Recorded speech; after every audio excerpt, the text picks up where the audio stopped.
Welcome to Armchair Expert. Read all about it.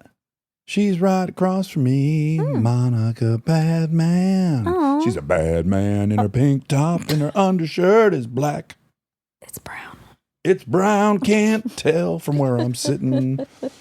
Hi, Professor Badman. Hi. How you doing? Maybe one day. Oh. Maybe that's my second life. As a professor. Yeah, that'd be fun.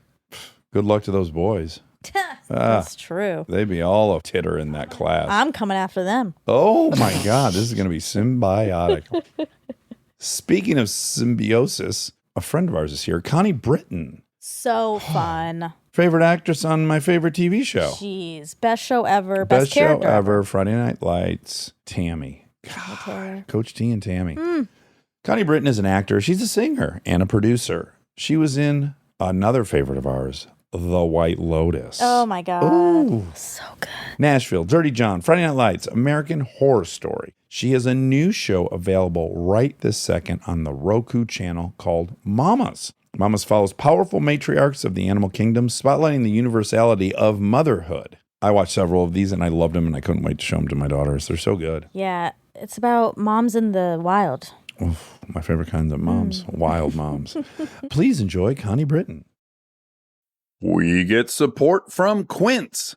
So we've been talking about Quince a lot lately, and as we head into fall, it's the perfect time to reset your wardrobe with their amazing pieces. I think it's so fun to do when the seasons turn over to just spruce up your wardrobe with a couple specials, and Quince is the place. Totally. We're talking organic cotton, Mongolian cashmere, tailored chinos from just $60. Premium fit and quality you'd expect from a luxury brand designer. I love Quince. You know, I like it understated and subtle, and I like stuff that has high quality. And Quince checks all those boxes. I love a lot of stuff from Quince. Honestly, they have incredible premium denim, which is very important for fall. It's pretty much all I wear in the fall is denim. And Quince has such a good selection of quality denim. Their stuff is so versatile, timeless, and built to last that you just grab every single day without thinking. Right. And all of that for 50 to 80% less than similar brands. They go direct to ethical factories, cut out the middlemen, so you get all that quality without overpaying for it. We love that. And they do way more than clothes. They have bedding, cookware, bath essentials, travel must-haves, same deal, and great quality. Upgrade your everyday. Download the Quince app for app-exclusive offers or go to quince.com/Dax. Get free shipping on your order and 365-day returns. Now available in Canada and the UK too. That's QUINCE.com/Dax.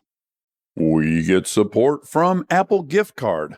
Back to school is here, and for many, that means some big life transitions. Whether they are heading into a new grade or setting up a dorm for the first time, you want to give them something that actually supports their growth and success. Apple Gift Card is a versatile solution because it takes the guesswork out of gifting. It's not just about a new pair of AirPods for focus. It's about giving them the invaluable chance to choose the digital tools and subscriptions that suit their unique journey. They can use it for productivity apps on the App Store, movie nights on Apple TV, or extra iCloud storage for all those new memories. With Apple Gift Card, it's so empowering to give the students their freedom to allocate their own resources. Celebrate their new academic chapter. Visit applegiftcard.apple.com to celebrate their milestones and gift one today.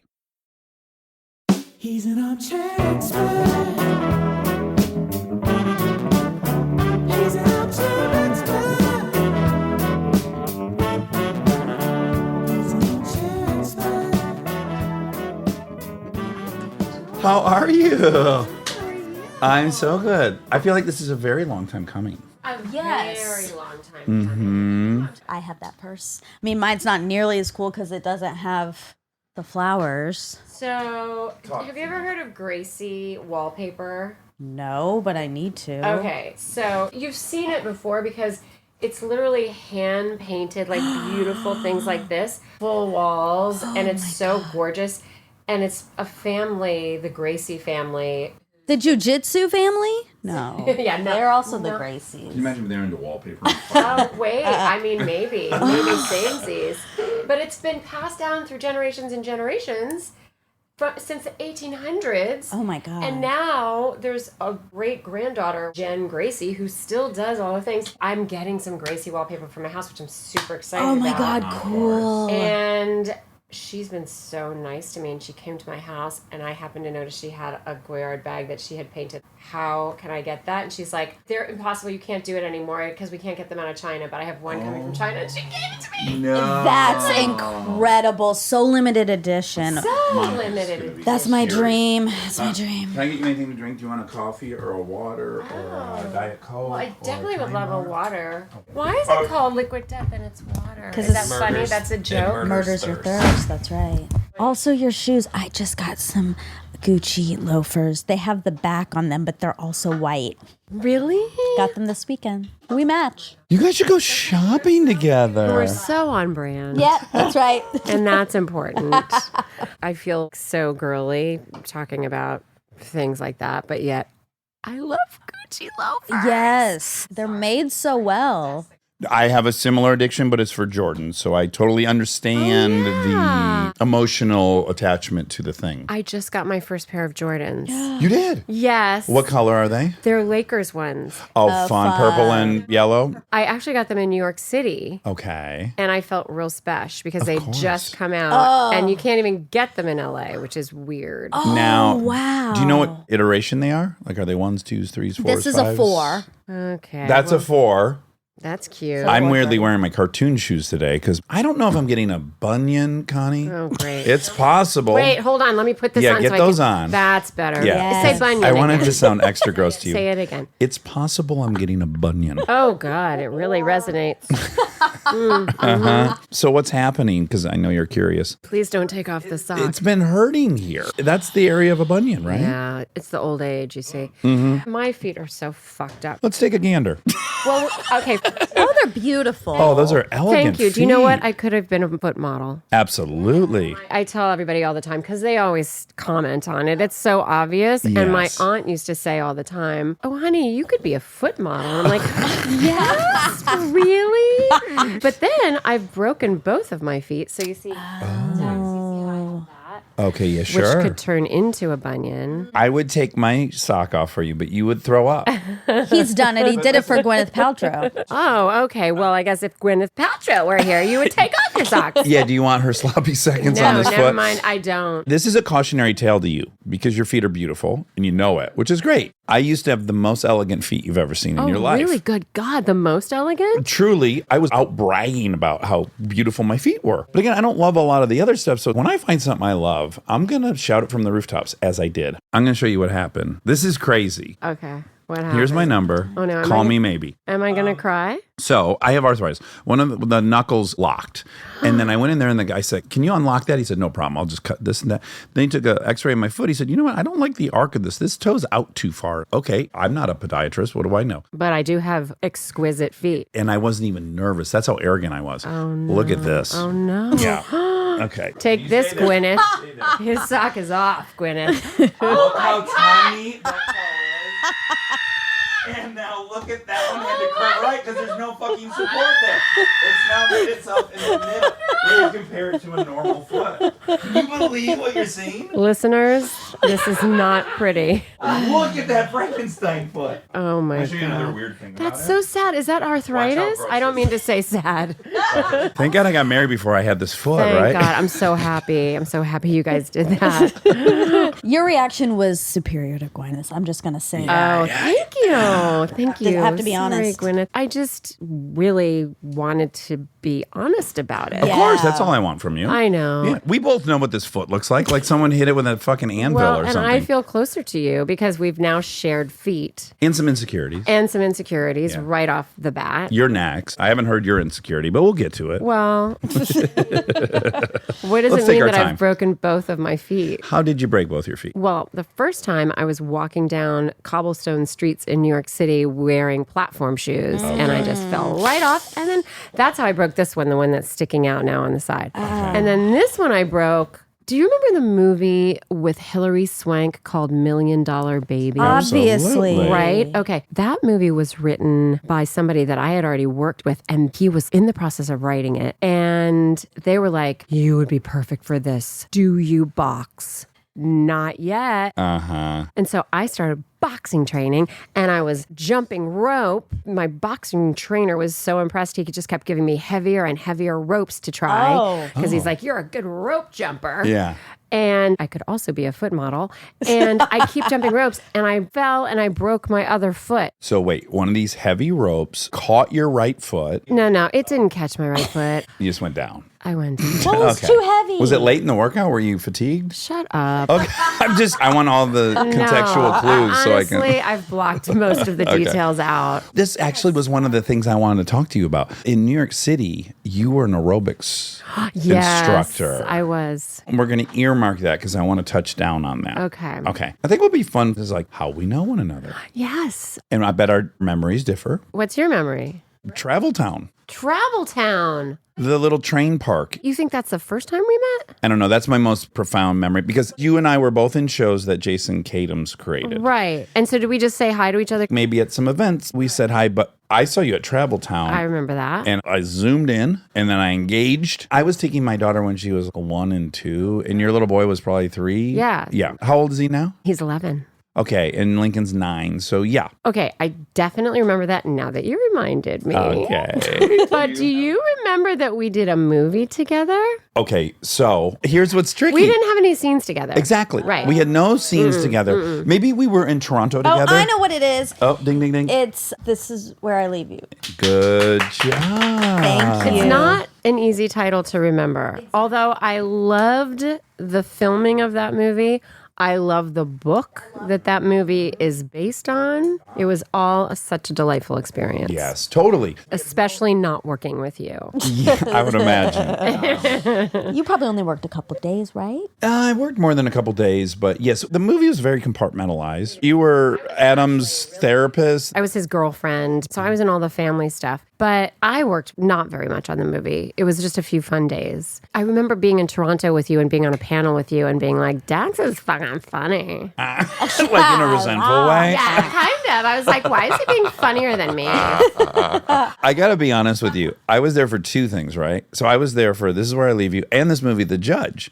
And the judge was Robert Duvall, Billy Bob Thornton, Robert Downey Jr. I'm trying to thread this needle where I'm clearly the least important person here. You come for the Duvall and the Downey of it all. Right. And you're like, oh, Billy Bob's here. Now, here's the issue. I'm pretty good on those panels, so I want the panel to be good. I'd even argue that the director wants me to make it lively. Right. So I got to really watch my throttle because I could end up steamrolling over these legends. That must be so hard. What a struggle for you. God, it must be so hard for you not to steamroll over legends. What I came here today for one purpose, and that is put you in your place. Hold on, I'm being sincere. I walk away from those things often and I go, I shouldn't have been talking that much. I'm not Duvall. I had a disproportionate amount of time and then I feel guilty and like an egomaniac. But were you entertaining? Yes, you were. Again, I'm good at those things, at panels and stuff. Well, yeah. You're funny. You like to talk. You like to ask questions. You just ran out of everything you know about me. Okay, so yes, we were all there for that. But I'm going to add, so we were there for This Is Where I'll Leave You. One of the better casts I've ever been in my life. And it just wouldn't end. There were 20 of us there. A lot of talkers. A lot of comedians. A lot of comedians, a lot of talkers. Because I would argue that maybe on your other panel, maybe a little bit of a quieter group. Yeah. For sure. Maybe not Robert Downey Jr., actually. Listen, I think entertaining is entertaining. And frankly, when we were on that panel together, I was like, I want to watch him in everything. He's funny. Okay, so there was resentment, but then there was also some intrigue. Right. Much like most things, jealousy. Yes. Right? But I entered anytime I met you coming from a much different place than you would have been coming from. Because I was a super fan of Friday Night Lights, and I'm a super fan of Tammy Taylor. One of the best characters ever written. Wow. Thank you, guys. No, it's not to flatter you. It's the truth. Yeah, enormous fan. So anytime I would have seen you, that would have been in my head, whereas I can't imagine you were devouring anything I had been in. Well, not yet, because she hadn't done the panel. After the panel, I devoured everything. We should define our friendship in 2 different phases. Yes. Pre-panel and post-panel. I thought you were going to say pre-jet and post-jet. Because that's the other thing we haven't even touched upon for our studio audience. That's right. So we have a mutual friend Jedediah Jenkins. And I have great curiosity about how you came to know Jedediah. I met Jed at the White House Correspondents' Dinner. Naturally. I was doing Nashville, and I went to the White House Correspondents' Dinner, and he was Sophia Bush's date. There we go. And they came and found me, and I found them to be delightful, but was especially intrigued because he quickly let me know that he could introduce me to Samantha Power. He started horse trading with you. Exactly. The U.S. ambassador to the UN. And I was like, you're cool. Let's hang out at the Vanity Fair party. Sure. And then, of course, it was Jed, who's the biggest delight on the planet. Inordinate amount of magic. So I would have imagined Nashville because, of course, you know he grew up in Nashville. And have you ever met Huey? Huey, if you're listening, she almost died. At the thought of you, because I was drinking liquid death. Murder! And it gagged me. You gotta watch out. And this is a commercial for liquid death. It's water that murders your thirst. And your family. And your family. You know Huey. I know Huey. We hung out one time. Oh, like a dinner? Maybe Jed was in town? Well, I think he came over to my house while I was still living there. Okay, perfect. He's so fantastic. Hold on. We're getting so far ahead of ourselves. Okay, we have to describe Jed first before we describe Huey. Yes, he just has a very high dosage of magic. Famously, it's always a great icebreaker for Jedediah. His father was what inspired Forrest Gump. In that, his father walked across America in the 70s and was on the cover of Time magazine. I had no idea. You didn't know that about? I did not know that. I didn't know his father inspired Forrest Gump. Well, now I'm scared. This is what I know about him. Actually, why don't I text him now? Yeah, text him and ask him. But that might be true. Sometimes I don't listen. Sure. But anyways, very, very smart. I would say one of my favorite thinkers, always willing to take a stab at every single facet of a thing. He's wonderful. We're going to call him. Are we going to call him up? Yeah, we're going to call him. Make sure that you keep 6 feet away, not for COVID, just for bad vibes. Okay, great. Did you tell him that you're with me? Yeah. You're on the podcast right now, and I just told them, everyone in America who would listen. Now, I've been played loosey-goosey with Inspired, but Forrest Gump. Is it true? It's true. Why did you never tell me that? Me either. It's not the whole movie, because remember that movie is basically capturing all of the 70s through the lens of this one life. And so that big thing, which was my dad walking across America, Nat Geo, whatever, they just put it in the movie as him running across. And he looks just like my dad in that scene. Wow. And your dad almost peed his pants at the White House because he drank too many Dr. Peppers. And he ruined a Black Panther party. Yes. Yeah. Oh, wow. Keep that one closer to the chest. Oh my God. I didn't know any of this, Jed. You should really lead with that story. He did with me. Not with me. Maybe he doesn't tell women. We were singing your praises, but now we know. Well, you got to speak to women in a different way. Yeah, you really got to make it simple. And Forrest Gump's a complicated story. That is true. It is a very Twists and complicated. turns. Is he brilliant? Is he not? Wow. All right, Jed, All we right. love you. Thanks, Jed. Okay, love you, as you were. Bye. Give my love to Adele. Bye. Now, here's a sincere question. Yes. This is dangerous. Am I being replaced by Adele? Yeah. I give him infinite amounts of shit about that. Infinite. I understand. Is there anyone above Adele? Beyonce. Could be Beyonce. I don't Could know. be. Adele globally. The thing is, I wish he would help get her on this podcast. Honestly, that's the thing. If he would just utilize these friendships to right. our advantage, He's like horse trading Samantha Powers and shit. I did take advantage of that one. You did. I did because he introduced me to her. Now I'm friends with her. Oh, wonderful. We interviewed her. Kristen and I did a little 10-episode female podcast. Yeah. We got to talk to her, and she's just very cool. She's so cool. She's so brilliant. Yes. She's a great Intimidatingly mom. so. Intimidatingly so. Every time I hear her name, I confuse her for the woman who was very popular in the 90s. Stephanie Powers. Is that it? From Heart to Heart. No, I'm talking the financial consultant. She had white hair that was super short, and she'd make speeches to get your finances in control. She was huge. And I want to say her name was Samantha Powers. Are you talking about the lady, true crime? No. Nancy. Pelosi? Nope. I interviewed Nancy Pelosi last Monday. You did Oh my not. God. Yes, I did. How did that go? So great. What was it for? It was for this Global Citizen event in New York because the Global Citizen is a great organization that's trying to end poverty and global warming and all the things that are killing us in our humanity. And I've done a lot of stuff with them, and they're really wonderful. So I've been shooting in New York a lot. And basically, I go into New York and I shoot as condensed amount of time as I can so I can race back here to Yobi, my son, because I have to leave him here because he's in school. Yes. And so I go to New York and it's round the clock just shooting, and then I get home.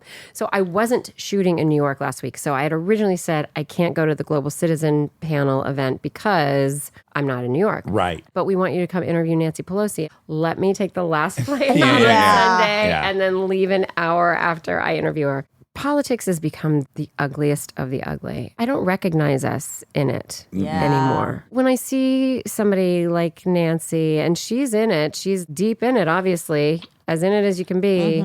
She's a polarizing figure. And she's a polarizing figure because politics is polarizing. But being able to speak to her face to face, and we were speaking specifically about lifting up and empowering young women around the world and how that would actually help to end poverty around the world. But you can't have that conversation right now without talking about Roe v. Wade, which is part of the reason why I really felt like it was important to talk to her about it. Right now, how are you, this woman who's been a leader amongst men and women for most of your life? You tell us, what do we do right now? What do we do? So that's why I wanted to do it. By the way, she did all the talking. I had like 4 questions that I sort of got 1.5 in, you know, and then she just riffs and goes. Her wisdom, I found really inspiring. Worth the trip. Worth the trip. That's wonderful. So that was really cool. But what were we talking about? Jedediah. That was our mutual friend. I asked about you being an aerobics instructor in New York. Right, I which said has I want to nothing earmark to that. do with politics. It has everything to do with politics. All of our current politics are a response to those aerobics. You know what? You're right. If we had just kept to aerobics in the 80s and 90s. Simpler times. Olivia Newton-John, that whole phase. You didn't know if she was on the left or the right. You knew she was dancing right up the middle. That's right. Yeah. Right up the middle with her bandana wrapped around her head. I literally never taught an aerobics class without a bandana. Oh, good. You had one. Yes, I did. And the scrunchy socks. Okay. Now, also, I want to throw out there, we've got Jedediah, we've got Seen Each Other at Travel Town, we've got the Having Been On shows created by Jason Katims, both Friday Night Lights and Parenthood. I also want to touch in on, you and Lauren have some weird parallel lives or something, because you're both from Virginia. We're both from Virginia. We both played Dolly and Hello Dolly when we were 16. We're the exact same age. Actually, our birthdays are 10 days apart. Wild. And we met in New York. We were taking the same acting class. This is the Meisner one? Well, he was a Meisner sort of descendant. His name was Win Hanman. He actually just passed away. He was just one of the most amazing, important men of the theater.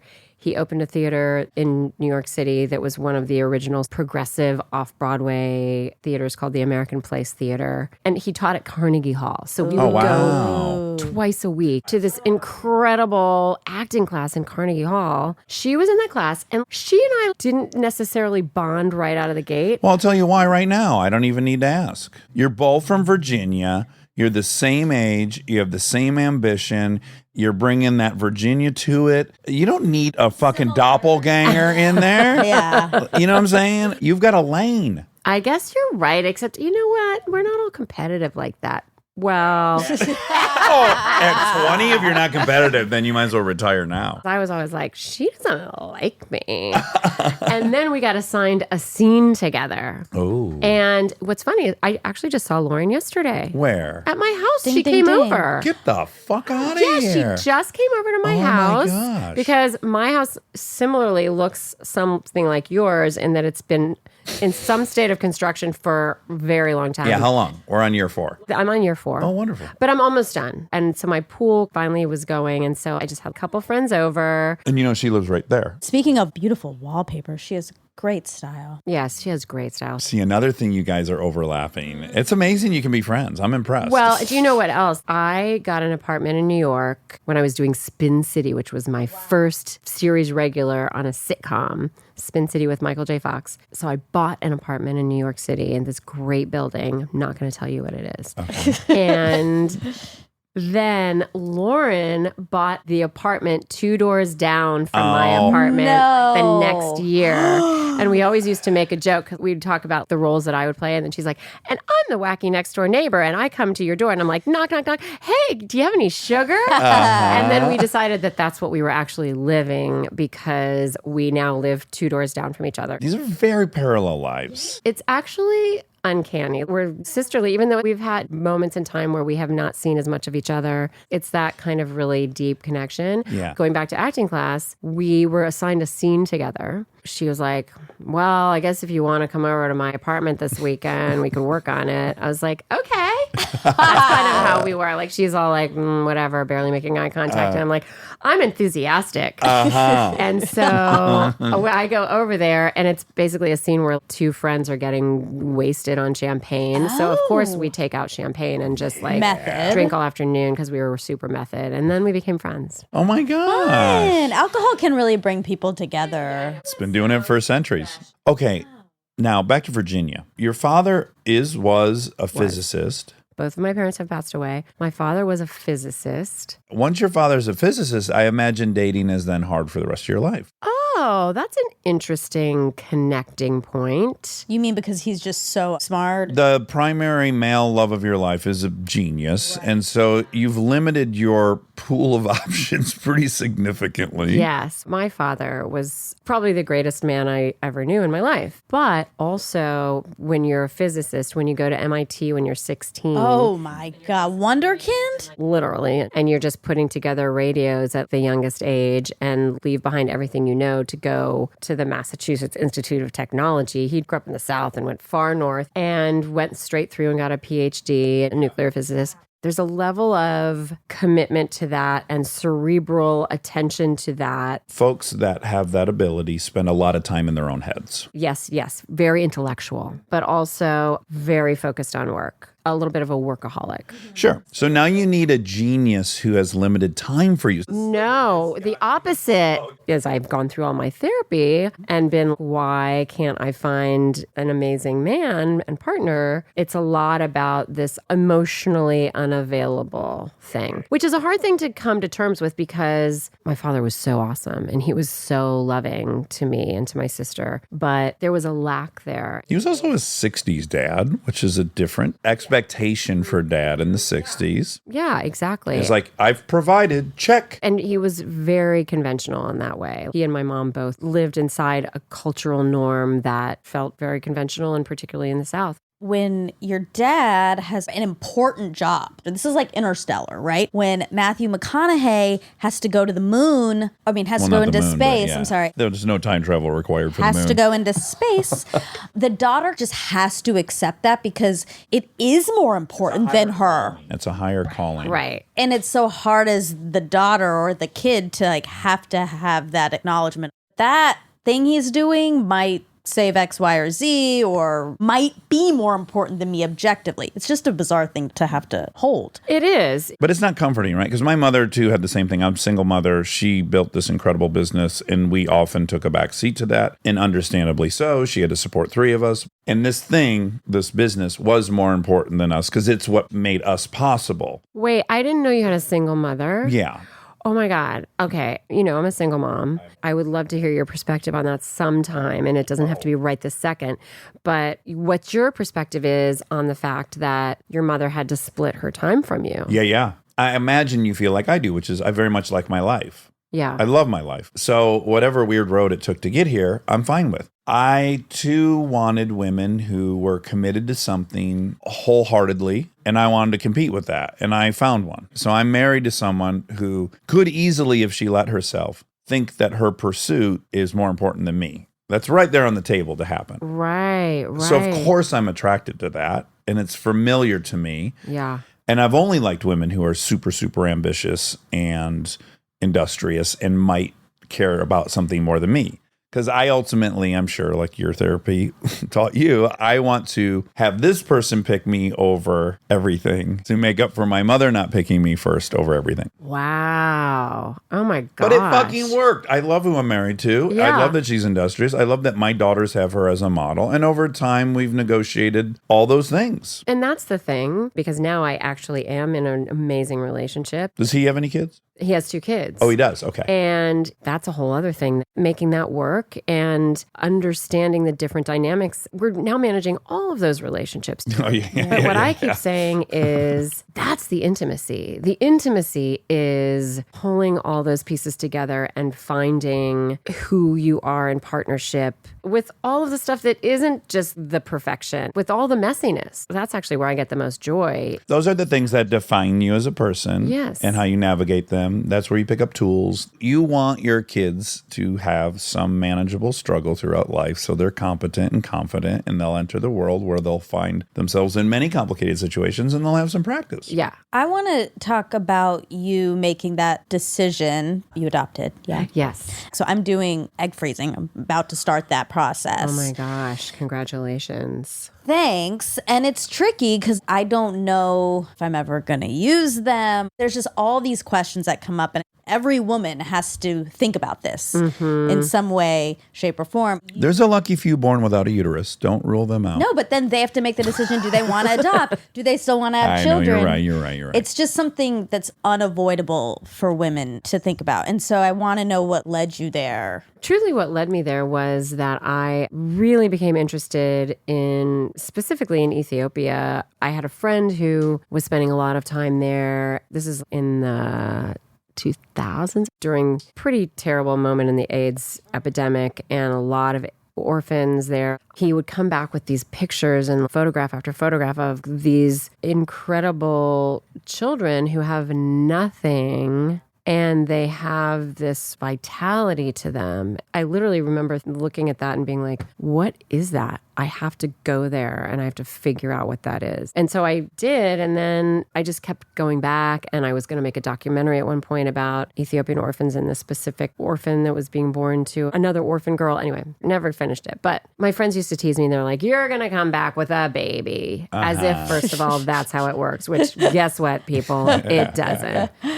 But it did make me think this is something I would love to be able to do. And I've always wanted to give voice to the voiceless and give support to those in need, and particularly children. I've spent a lot of my life figuring out the most viable way to be able to do that. Now more than ever, it just feels so daunting. It's like, what do you do? Yeah, everything feels very overwhelming. I remember even when I first went to Ethiopia and I was going into orphanages, I came back and I was just really paralyzed by the whole thing. Yeah, where do you start? Where do you start? Quite honestly, my decision to adopt was less about, I'm going to save an orphan, because that felt like a drop in the bucket. And yet I also saw you can save one life. But beyond that, I just had a really strong affinity to the people and to the culture, and just felt like something I was drawn to do. And I also thought that I would have biological children in partnership with someone. And as I was getting older, and in fact, I lost both of my parents within 3 years of each other, I was like, oh, wow. It's just me and my sister, my twin sister, and she's on the other side of the country. And what am I waiting for? Yeah. That's a scary feeling. Yeah. I would imagine, It's at least. interesting because losing both of my parents, I had this very primal feeling of feeling like an orphan. Yeah, untethered. Even when you're an adult and you have a very fortunate life, still, there's something very primal about it. Oh, big time. So it's pretty life-changing for me. I'm not waiting anymore. I know I want to adopt from Ethiopia. I'm going to start the process with that. And I still kind of thought at that point, well, maybe I'll still be able to have a biological child and end up doing that. And first of all, adoption is a very tricky process in its own right. And it's become much more so, which is tragic, that really international adoption is not a great option now. Most countries have really closed that off. Yeah. Which is not a reflection at all on how many orphans there are in the world. There are still children that are being left on the side of the road. Parents are dying. And it's just that there are now limited structures in place for how to care for them. So it's not that there's any less of a problem, but along with all the other things that are happening in the world, people are becoming very insular in the way that they're thinking about themselves and Populist cultures. movement throughout the world. Yeah. Yeah. It took 2 years from beginning to end to actually get a child. And during the second year of waiting, the adoption numbers it was 50 a day to like 5 a day. At any moment, I thought that they were going to just shut it down entirely. But it worked out, and I feel really fortunate because you can't really do that anymore. That time, it never even occurred to me that it would be considered unusual to be a white adoptive mother of a child of color. And what's happening in the world right now, I'm feeling more and more like an anomaly. I never even used to think about it. Versus 11 years ago. Versus 11 years ago. Perspectives have changed in so many different directions. To go back to your question, I do think it's such an important thing for us to think about as women, even if the thinking is, guess what? I don't really want to have a kid. Right. Frankly, being a single mom is not easy. Yeah. And it was my choice, but it wouldn't necessarily have been my dream. Exactly. Yeah, Yes. yeah. Yes. Obviously, I'm not in a position to necessarily do it like y'all are, but I was definitely like, well, if this thing doesn't work out with Kristen, I'm definitely going to get a child and raise a child by myself. I'm not leaving planet Earth without being a dad. Wow. So I even was like, I'm going to have to figure out whether I get a surrogate or what happens, but I definitely won't leave this planet not having experienced that. That's interesting. I think that's kind of unusual for a man.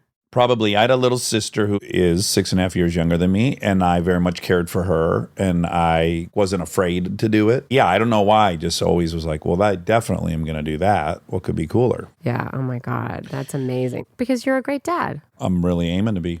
Yeah. I know. I love that. I really love a great dad. Yeah. Really into it. Great dads are great. We love great dads. It's because we're so rare. I know. My boyfriend is a great dad. Oh, that's nice. It's so attractive. It's the best. I will say it's very tricky, though, because I can't delineate between all these different variables in an equation. But certainly when I would have Lincoln on my chest when she was 8 months old and she was still in the Bjorn, I'd go to Home Depot. Definitely women were like, oh, safe to talk to. And then it was almost informative of, oh, women want to talk to men, but so many of us are dangerous that they don't, but they'd like to. Women are just coming up to you and chatting with you. Wow, is it the safety?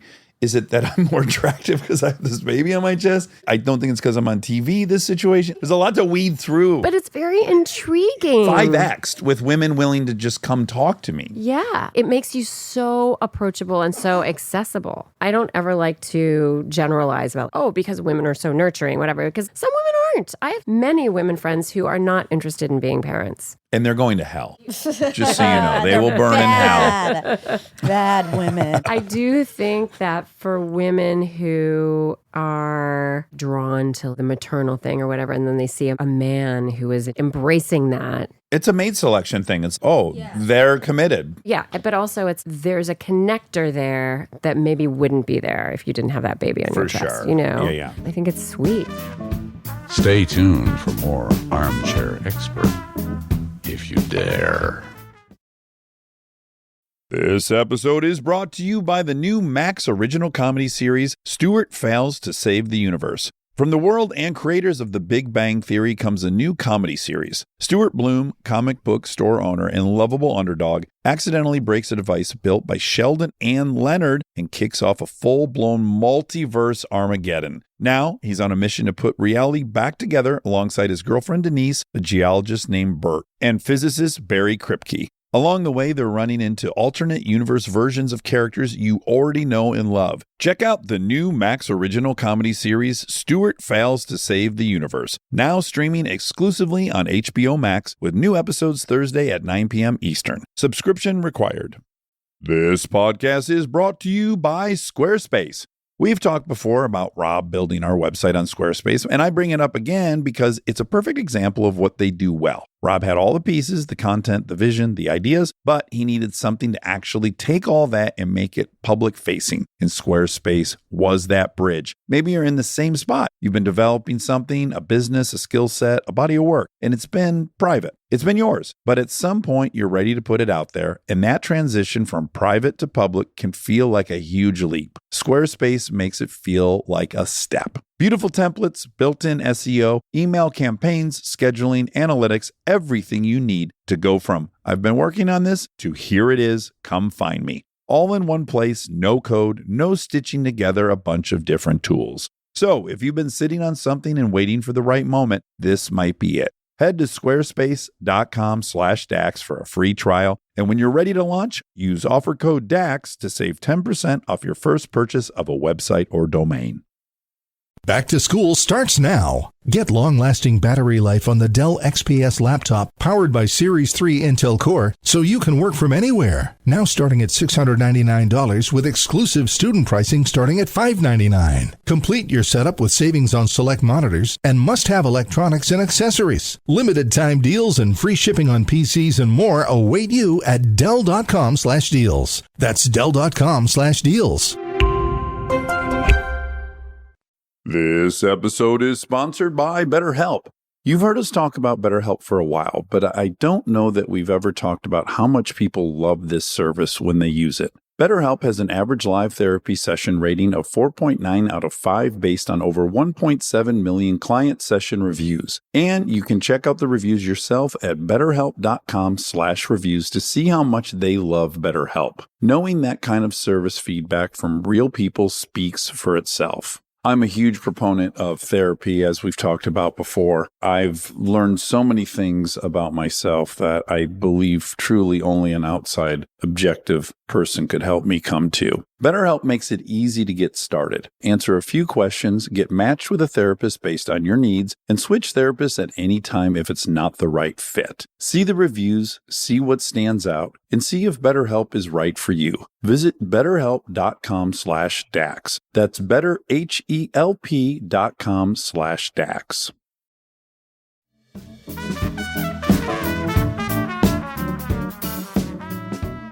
Okay, I have a mystery. Oh. I like to thin slice people. I'm wrong a lot, but I'm right sometimes. There's something unique when I was reading about you that I was like, curious. Because you're a bombshell. Or you're a total bombshell. Objectively. A fucking bombshell. Tammy had me on the run.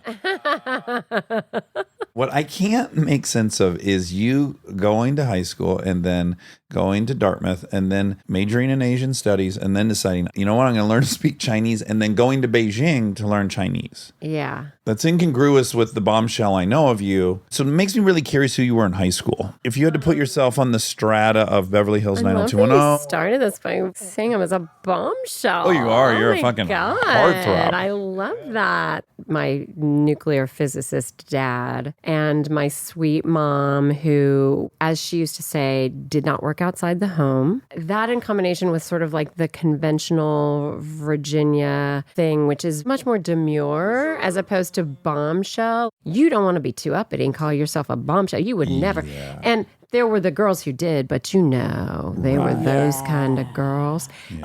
You don't see them in church on Sunday. No, you don't, or you do, but you know what they were doing the night before. You have this sort of beauty pageant, but my parents were way too intelligent. No offense to beauty pageant people. Right. But although a little offense. Teeny weeny tiny. There's some shade you can throw. The value in my upbringing was not on bombshellism. Sure. Bombshellery. Bombshellery. I have so many actress friends and they grew up with models on the wall of their bedrooms and all that stuff. And that was just not... You had Oppenheimer? The sexy poster of Oppenheimer? Oh my God. What a babe. Wait, I guess... You guys, you know who my first heartthrob was? John Denver. Yes. Wow. That tells us everything we need to know. I get so much shit from my friends. And I'm like, I don't understand that. Listen to Annie's song one time. Sure. Listen to him and Miss Piggy and Kermit sing on a log. I mean, and he was pure as the driven goddamn snow. He was. Blonde towhead. Very safe. Very G. Oh, but I used to fantasize about John Denver. Oh my God. What was he going to do with you? I don't know, but... Sing to you? We'd play hide and seek at my neighbor's house, and I would be hiding underneath the stairs in the dark closet, just dreaming about John Denver singing Annie's song to me and doing all kinds of things that I didn't even know what they were yet. Oh, I love this. Oh, I heard John Denver knew how to play more than just the guitar. That's right. I didn't even know what that meant at the time, but I was feeling Wow. But you knew. Your body knew. it. That's right. That's in lockstep with the Chinese major. So here's the thing. I did acting in high school, and it was my joy. But I have to say, I'm so grateful for this to this day. Meryl Streep was my idol. I was much more interested in that kind of actress that could just completely transform herself. Yeah, been a Lana Turner. I just didn't relate to it. Truly, I didn't relate to that. But can I stab at that for 1 second? Okay. Yeah. If I were your therapist, which I hope to be after this. Oh, great. I can't wait. If I were you and I secretly wanted to pursue this very useless endeavor of acting, it's not intellectual, it's not esteemed, it's almost silly. If I were going to commit to it, I'd want to show my father, I'm not doing this to be a celebrity or to get attention. I'm doing this to be a master. But also, I never saw it as silly. You didn't mind telling your parents. No, my parents thought it was the greatest thing. My parents both played music. They both loved music. My mother had taught music before she became a stay-at-home mom. So wait, kids would come to your house to play piano or something? No, but she would teach at school. And they had a really great appreciation for the arts. Maybe we could call it the arts. Okay. And I mean, there was literally never a bigger moment of pride in my mother's entire life than when I walked down the high school student built stairs on the set of Hello Dolly for my curtain call. And my mother used to describe it. She's like, and the entire audience rose to their feet, you know? And my mother bawling, crying, you know what I mean? And bless her heart, she died actually before Friday Night Lights. Oh, she did? But my dad didn't. Oh, he got to see Tammy Taylor. He did, and he came down to Texas and visited us and got to meet everybody because he was from the South. My dad was Southern, and he loved that so much. And I think you're right. They saw me a little bit like, well, we don't know where she comes from, but look at this. And they were just so proud about it. Monica's father is from India, came when he was 23. Really? And he's at these cheer competitions. She won the state cheerleading competition. You did? And he's in the audience and he knows the whole routine and he doesn't know what cheerleading is. Yeah. And his daughter's a standout cheerleader. Like, what a ride. By the way, that's true love, I think. Like, we're going back to being a good dad or a good parent. If you can have that deep desire for your kid to find their light, whatever that fucking looks like. One funny thing, though, is I interviewed him and I said, when your daughter said, I'm going to go be a cheerleader, were you like, what is that? And he goes, I didn't think she'd be good enough to make the team, so I wasn't even worried. Yeah. He thought, I don't even need to spend time thinking about this because she's not going to make the team. All of it. He also thought that about me coming out here. He's like, well, she'll just be a lawyer at some point. She'll decide this is not going to work out. No. But I mean, I'm like you. I have an incredible father. I can't find a person that's better than him. So it's a hard bar. And then when you said when your parents both died, it just made me think, yeah, that's the only source of unconditional love you're given in your life. Yeah. Is your parents and then your children. Yeah. So I'm not surprised that once that left you, you were like, I need that again. Yes, exactly. It's scary to be on planet Earth without a source of permanent love. And a family system. Yeah. And that's interesting what you say about unconditional love because now it's the other direction because now it's from Yobi, but Their love is very conditional. Yes. he can love me so much that he treats me like shit. Yes. Like he treats me like he would treat nobody else. I would call theirs endearing love and ours unconditional. Yeah, the parent down is the unconditional love, but that's what you miss when that goes away. And ironically, not that this whole episode's a sales pitch to have kids, but giving unconditional love feels even better than receiving unconditional love. Yes. Giving it Totally. is I'm a better person than I ever thought I could be. Yeah. Nothing will take me off the task of loving these kids. Nothing can do it. And I'm like, I didn't know I was capable of that. But when love is real like that, it's just always going to lift you up. It's going to lift the other person up, but it's going to lift you up. When it's real and unconditional like that, that is amazing. That's the only reason to be here on planet Earth. I know. It's so special. I know. It's really true. Okay, we finally arrived at aerobics instructing.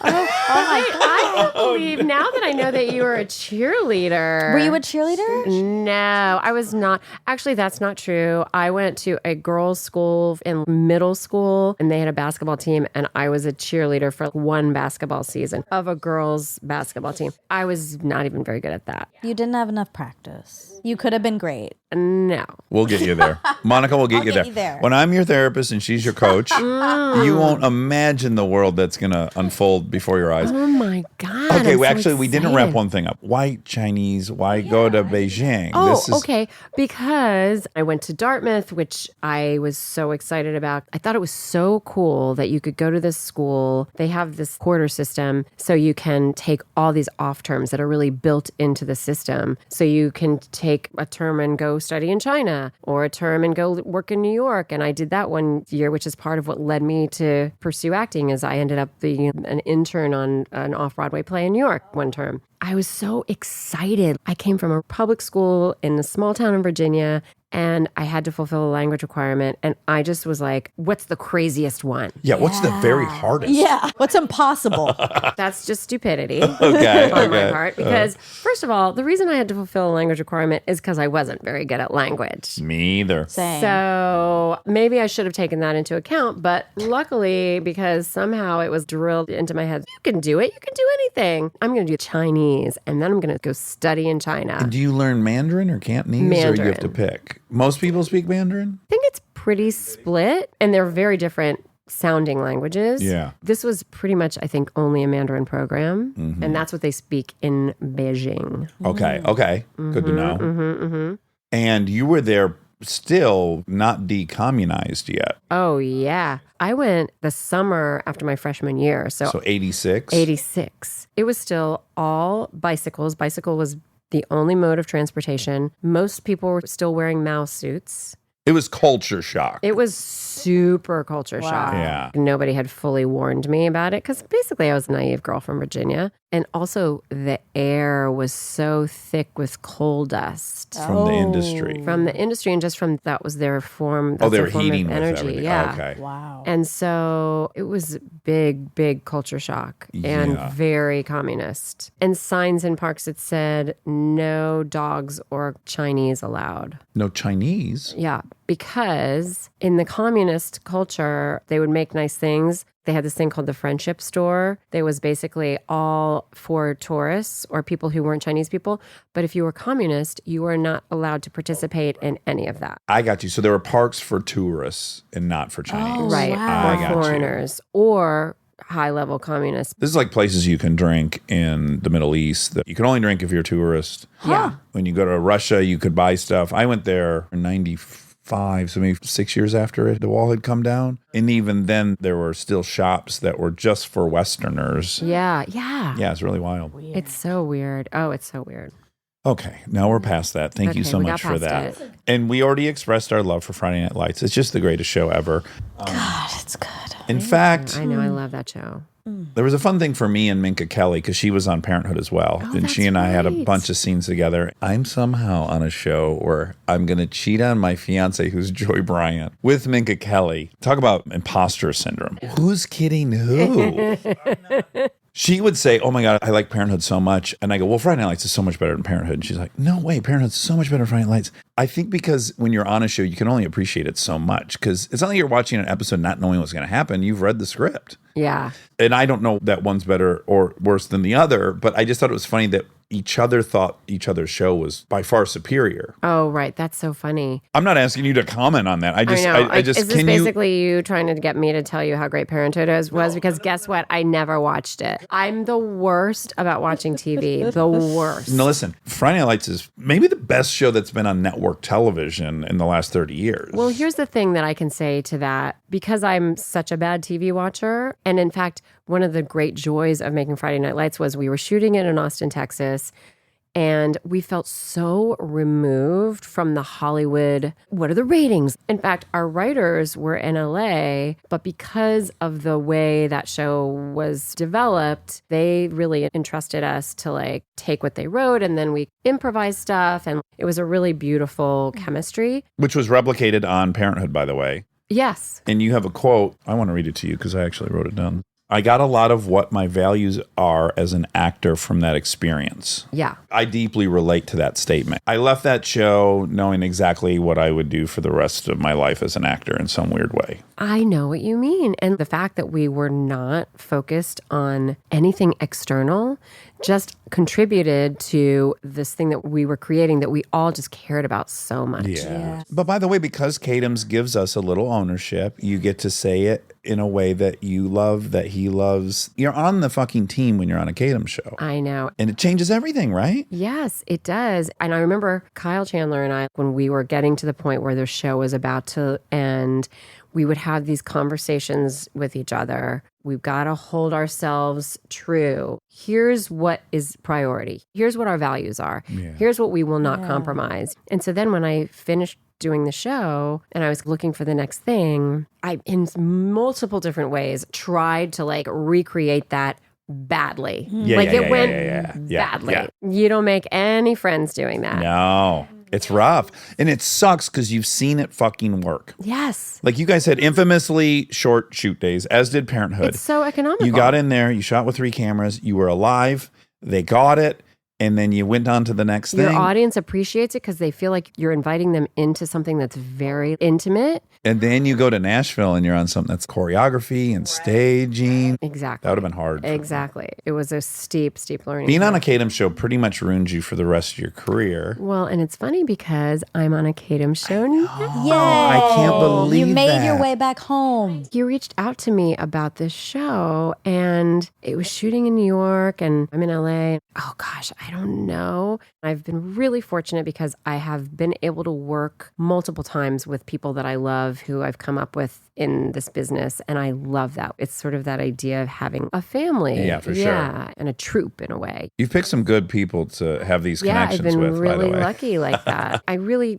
just wanted to figure it out. So we're doing it. And years have passed since Friday Night Lights. And I go to work every day and I'm just like, I can't believe it. We're doing it. We're I'm doing back. the I'm thing. back. We Yeah. are doing it. Oh, it's got to be like fucking vitamins. Yeah, it is. What is it? Dear Edward. Dear Edward. It's a book? It's based on a book. I mean, it's based on a book. I guess I can tell you. It's really sad because it's like a plane crash. Oh, good. And everybody dies except for this kid named Edward. All right. And then the show is actually about all the people that are left behind. Mm-hmm. So it's a true ensemble. And much like our work on This Is Where I Leave You, there are all these other actors in the show, most of whom I don't work with very much. Right. That's his specialty. He just builds these ensembles. Yes. Yeah. It's incredible. But then, right, when we work together, because we all get together in grief group, I know it sounds really sad. Well, look, Parenthood was about autism. It was about cancer. And somehow there were plenty of laughs. Yeah. Everybody's always like, what do you like better, comedy or drama? And I'm like, both at the same time. Dramedy. Yeah. Because that's how humans are. We need comedy. We need humor in order to get through it. The harder the thing is, the more humor we need. 1,000%. Yeah. It's a joy to be back in that fold. And enough time passes and you start to be like, did that really happen? You start thinking, maybe I remembered that better. Revisionist history. That was my big, you were on Spin City, but now you're a driving force in this very special show. Yes. For the first time ever. And then you're in Austin, Yeah. which is the most magical city in the country. Love it By the so way, much. real estate tip, wherever Connie works, buy immediately. Because So true. Austin, Oh. 6x since you did that show. Then you go to Nashville, and Nashville's 4x since you did that show. Right. I can't imagine New York's going to... Guys, wait to see what's going to happen to that little podunk town of New York City. But next time you take a job in a city that's maybe not in the top 6 markets, you let me know so I can get in. By the way, we shot White Lotus in Maui. Yeah. Now Maui's blowing up. I've been to that hotel as a patron. Yeah. The notion that I could be there for a month, I don't know, you probably worked every other day or something, is again a big ensemble. Right. I mean, that's the lotto. And Mike White and the whole thing. I know. It was so dreamy. Just working with an auteur like him. Yeah. But the cast was The insane. cast Oh, and like man. the dearest people. And I'm not asking you to talk shit, but I'm just praying Steve Zahn is as wonderful as I've always loved him watching him. Steve Zahn is so wonderful. He's such a pro, first of all. Uh-huh. Like he's a real pro. I know he always plays doofuses and shit. I know. You might think he's a dumbass, but you have to be brilliant to be a dumbass. No, he's a serious human and such a joy and so fun and real. And he fucking made me laugh Yeah. so He's hard. so funny. Oh He's my so God. funny. When's the last time you saw Out of Sight? Did you ever see it? Wait, was that the one Clooney and Lopez, Yeah, it's been a Soderbergh? long time. Steve Zahn in that movie. That's one of the great performances in cinema history. I'm now going to go back and watch it.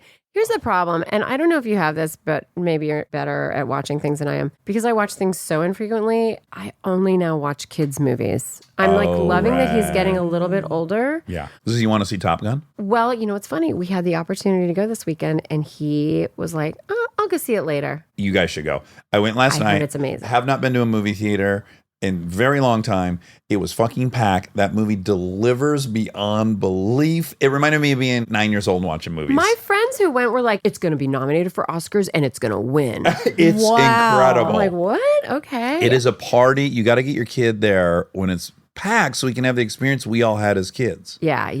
It's a riot. You're clapping, you're cheering. Did you go to IMAX? I went to Man's Chinese. Oh, that's fun. Yes. Oh, ding, ding, ding. Chinese. Oh, Chinese. That takes it all back. So I have to go see Top Gun. Oh, my God. That's so fun. We must now speak of Mama. Oh, mamas. Mamas with an S. Mamas. Multiple. Clearly, you haven't seen it. I did. You did? Yes, I watched Potter Wasps. I have so much to say about Potter Wasps. Tell me so really everything. quick, Connie narrates a new show that's all about mamas in nature and the fucking beatdown mamas have to take. Yeah. It's actually fascinating to me. I learned a lot. Dudes have it made throughout the whole animal kingdom, not just humans. Other than that, we have to fight each other and die frequently. Other than that part, we got it made. I know. I mean, really, you could have serious philosophical conversation about the depth of really what it is to be a mother across all This animal poor kingdom. Potter wasp, Monica, it takes a little ball of clay that it's made with its saliva and some dirt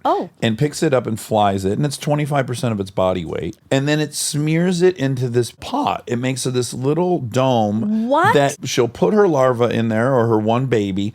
And then she goes out and kills like 40 caterpillars and puts them inside there. Guess what?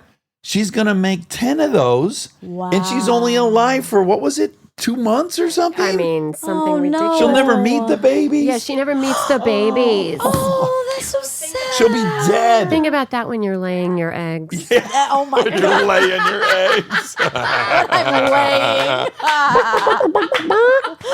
Oh, I hope I get to meet those babies. I hope you make a little nest in your apartment to lay your eggs. Yeah, make a little nest, make a little pod. Yeah. I didn't see all of them, but it's a great, great show. And they're small, 6 to 10 minutes. And I can't wait to go watch them all with my daughters because we love nature shows. I know, it's so beautiful. The one I want to talk about is hyenas because that's my favorite. That's a matriarchy, hyenas, as I recall.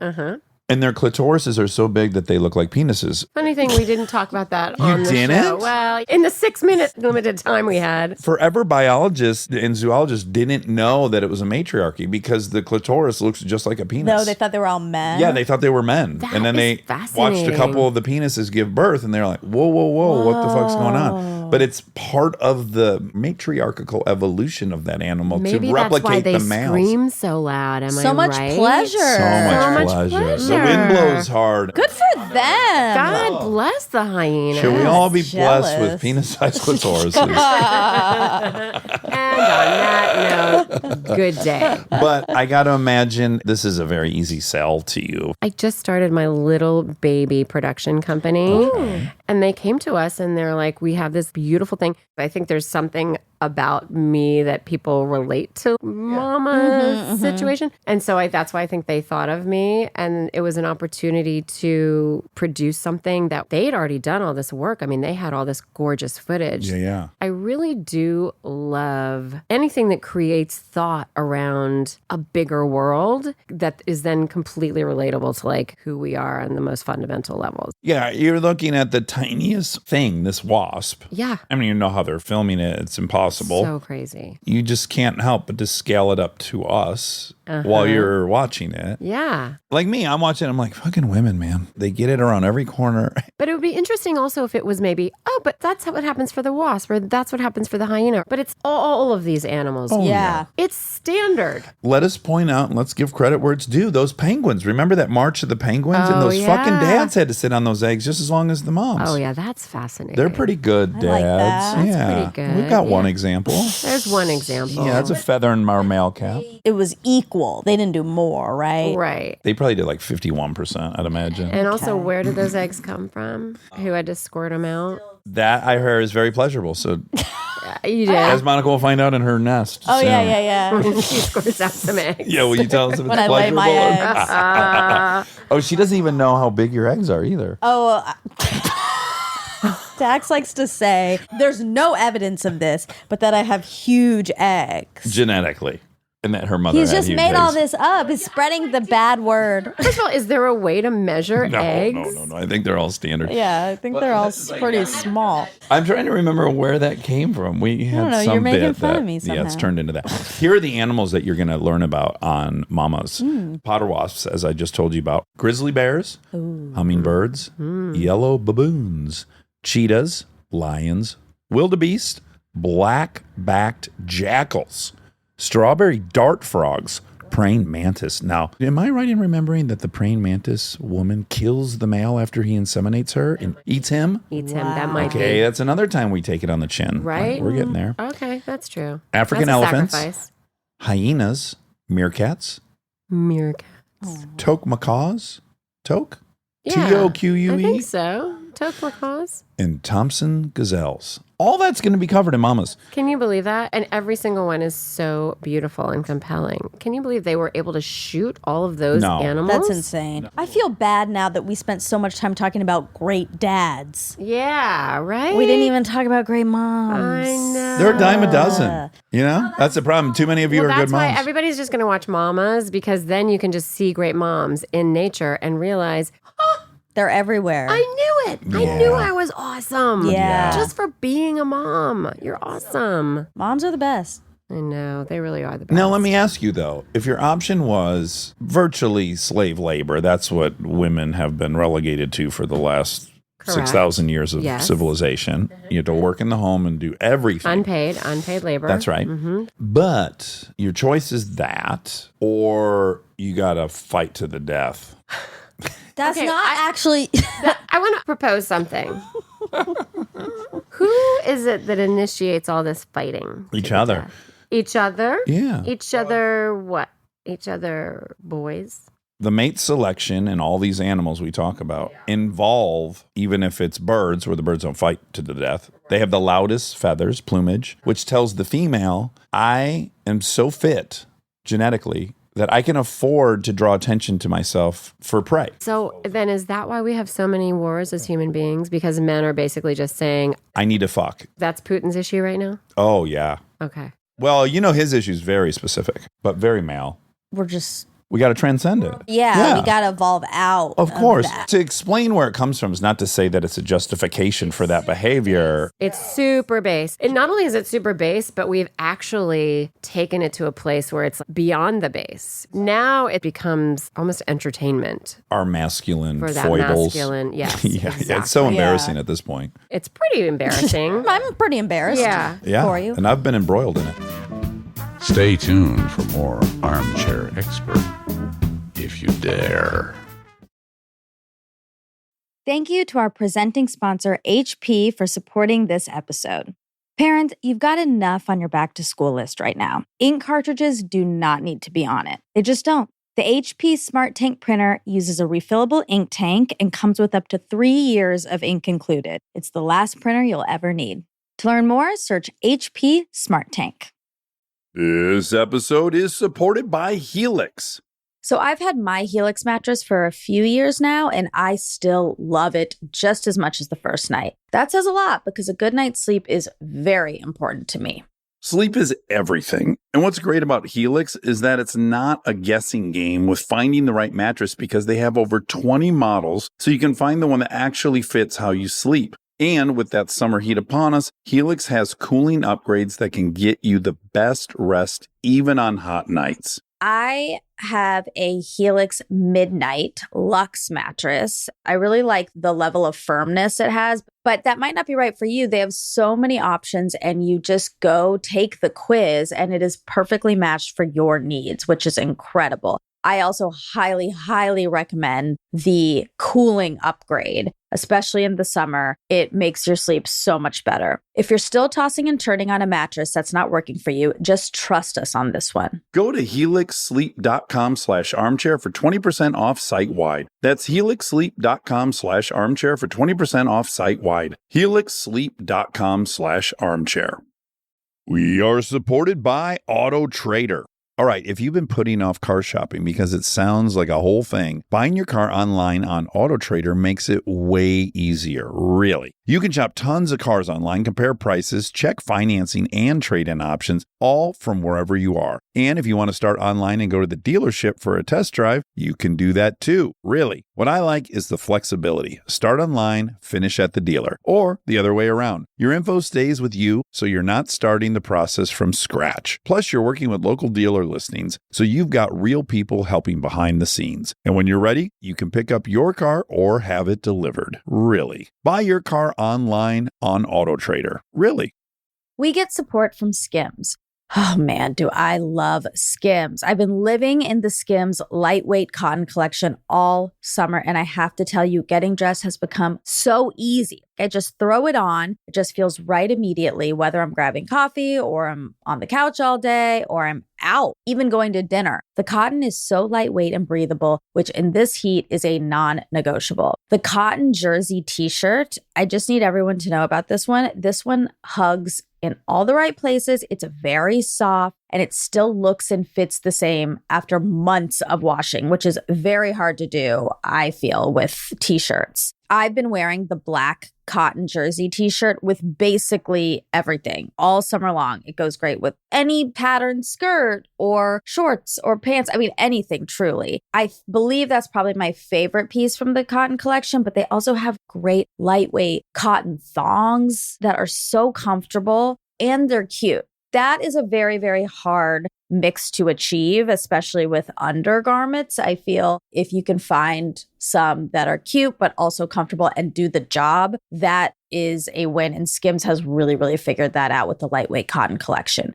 Shop Skims cotton and all of my favorite pieces at skims.com. After you place your order, be sure to let them know we sent you. Select podcast in the survey and be sure to select Armchair Expert in the drop-down menu that follows.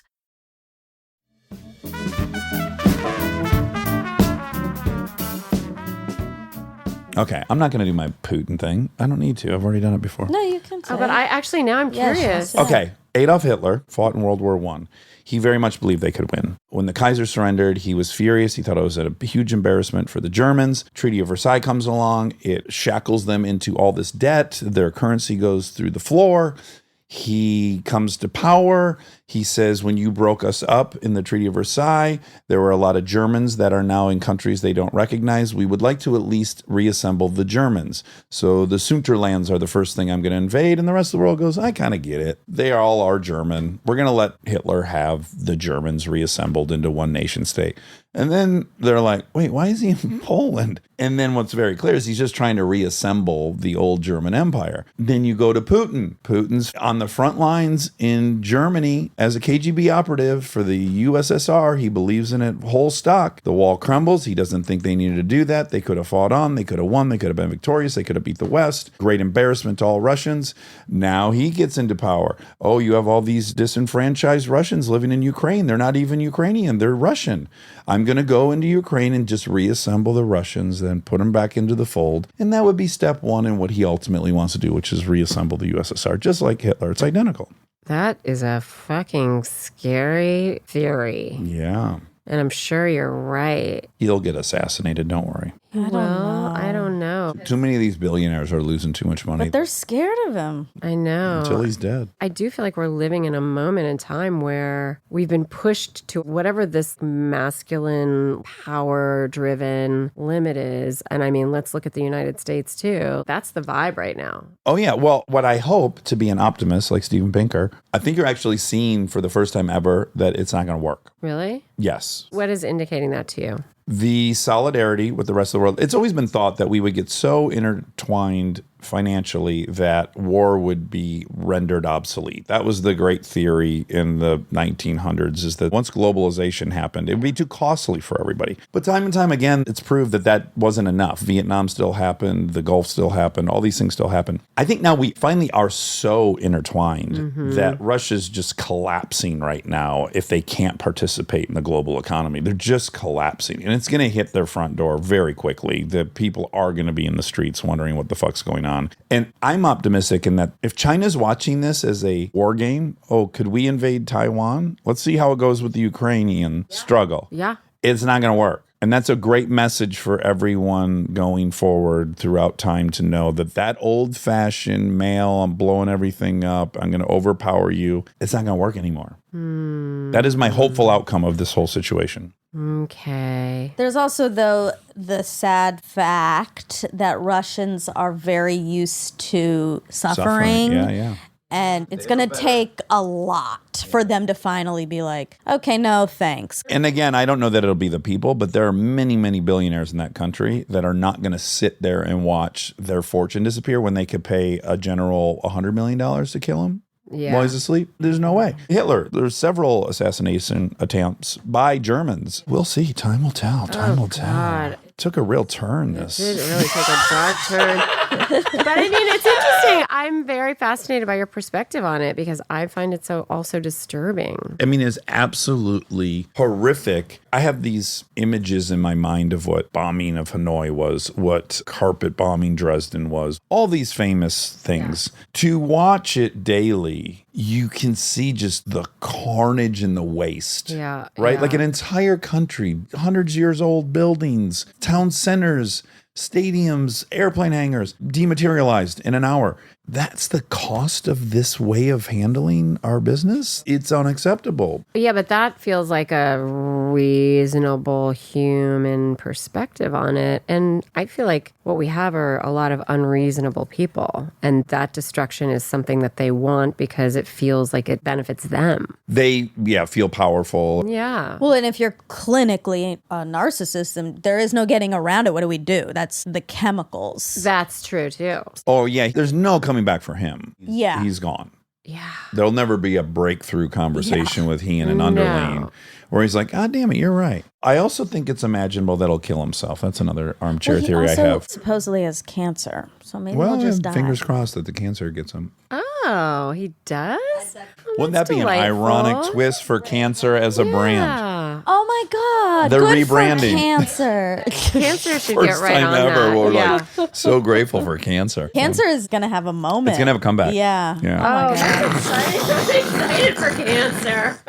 Cancer gets a lot of shit. Yeah. It does. But that's like when Trump started getting so crazy and George Bush was really having a moment because we were all like, remember, we hated him, but he was actually great in comparison. Yes. Oh, yeah. Or we were all like, God, we would have loved Mitt Romney. I would have asked a D for Mitt Romney to be behind the helm. Well, Connie, this has been so pleasurable. Oh, it's been so enjoyable. I want everyone to check out Mama's on Roku. Worth getting the Roku. I can't tell you how you do it, but I think it's pretty easy to do. I think my parents have it and they don't know how to do it. I don't use Roku, but I can tell you it is awesome in that it's just a little USB thing that you plug into the back of your HDMI thing. So when you travel, you can have your fucking Roku in your pocket. Oh. Like I'm an Apple TV guy, but I can't stuff that fucker in my pocket. No. Oh, that's a great thing. That was smart of them. Very good. Very good job, Roku. Also, that's great if you're traveling because you can just watch a little episode. Oh, absolutely. It's not a long, you don't have to get into a long thing. No, I'm saying they're perfect for kids. That's our media. Like, did you watch this dinosaur thing that just came out with your kid? No, but I heard about it. Tremendous. The 5-night event. Every night, get home from school, dinner, homework, and it's like, let's get down there and watch these dinosaurs. It's so great. Wait, what's the dinosaur thing on? It's on Apple Plus. Sorry, Roku. Sorry, Roku. But look, there's a lot of options. You can have them all. Have them all. Yeah, have them all. That's the life that we live in now. Have an abundancy mentality and consume all the content. But it's fantastic. And so we're always running out of nature shows because it's what we all like as a family. Yeah. And so I'm delighted. And it's so perfect because I can watch these before bed without getting sucked into, because they're clever. They're like, can we watch one more thing? I'm like, well, that's 30 minutes and you need to be asleep in 18. And then they agree to that though. Which is horseshit. I go, okay, but I'm going to turn it off in 15 minutes. And then 15 minutes comes, you're right in the middle of a Komodo dragon fighting a fucking sea serpent. No. And you got to say, I'm going to pause this now. We obviously have the same kids because he won't even say he never said it. It's just like, but How look at could the seat you? right in the middle of the thing. That's right. Who can blame them? Oh, they're all a bunch of criminals. Yeah, they They're are. all a bunch You of can't believe a goddamn word they criminals. say. Not a word. They are making promises they can't keep. Writing checks their ass will never Yeah. cash. Connie Britton, thanks so much for coming. It was really, really fun. Thank you in absentia to Jedediah Jenkins for making a little And visit. thank you for the appropriate reaction to Dax's feet. We don't need another take. It was perfect. That seems like so long ago that I kind of already blocked it out. Well, thank you so much for coming, and we'll hopefully have you back soon. Okay, bye. Bye. And now my favorite part of the show, the fact check with my soulmate, Monica Padman. We are supported by HP. If you're a parent or you know one, like I do, or you can help take care of kids, you already know what August feels like. It's not summer anymore, it's the pregame. The supplies list, the forms, the "we need this printed by tomorrow" texts that come in at 9 p.m. And I say this as someone who's been on the receiving end of those texts in a former life. You're ready to help, and then the printer says no, out of ink, blinking at you, useless. It's such a small thing, but it will absolutely derail your night. So when I heard about the HP Smart Tank printer from HP, America's most trusted printer brand, I thought this is the kind of thing that actually makes life easier, not in a big flashy way, in a one less crisis way. Instead of those little cartridges that run out the second you need them, the HP Smart Tank uses refillable ink tanks, and it comes with up to 3 years of ink included. 3 years. That's 3 back-to-school seasons without the cartridge panic. HP can't fill out the forms for you, but they can make sure the printer is never the reason you're up past midnight. Search HP Smart Tank. We just had a fun interview. Really fun. Oh, God. I mean, Some people are very cool. there's also a handful of guests that we now have a relationship with, and Yeah. it's just so flattering. I can't get over it. Like, we started 4 years ago, and we have, like, It's so lucky. real relationships with certain people. I know. I was thinking that I was really remembering the first time he was here. And how you felt. Yeah, how I felt versus how I feel now. How comfortable you are now. Yeah. It's very I cool. can feel it, too. Yeah. Your outfit didn't hurt. Well, my outfits have gotten better. Speaking of clothes and cool stuff, I had another dream about my twins.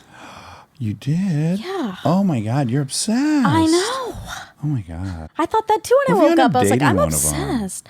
No, I'm not sexually attracted to them. I Yet. just want to, okay, sure, yet. But I just want to be them and be in their proximity. Oh. Yeah.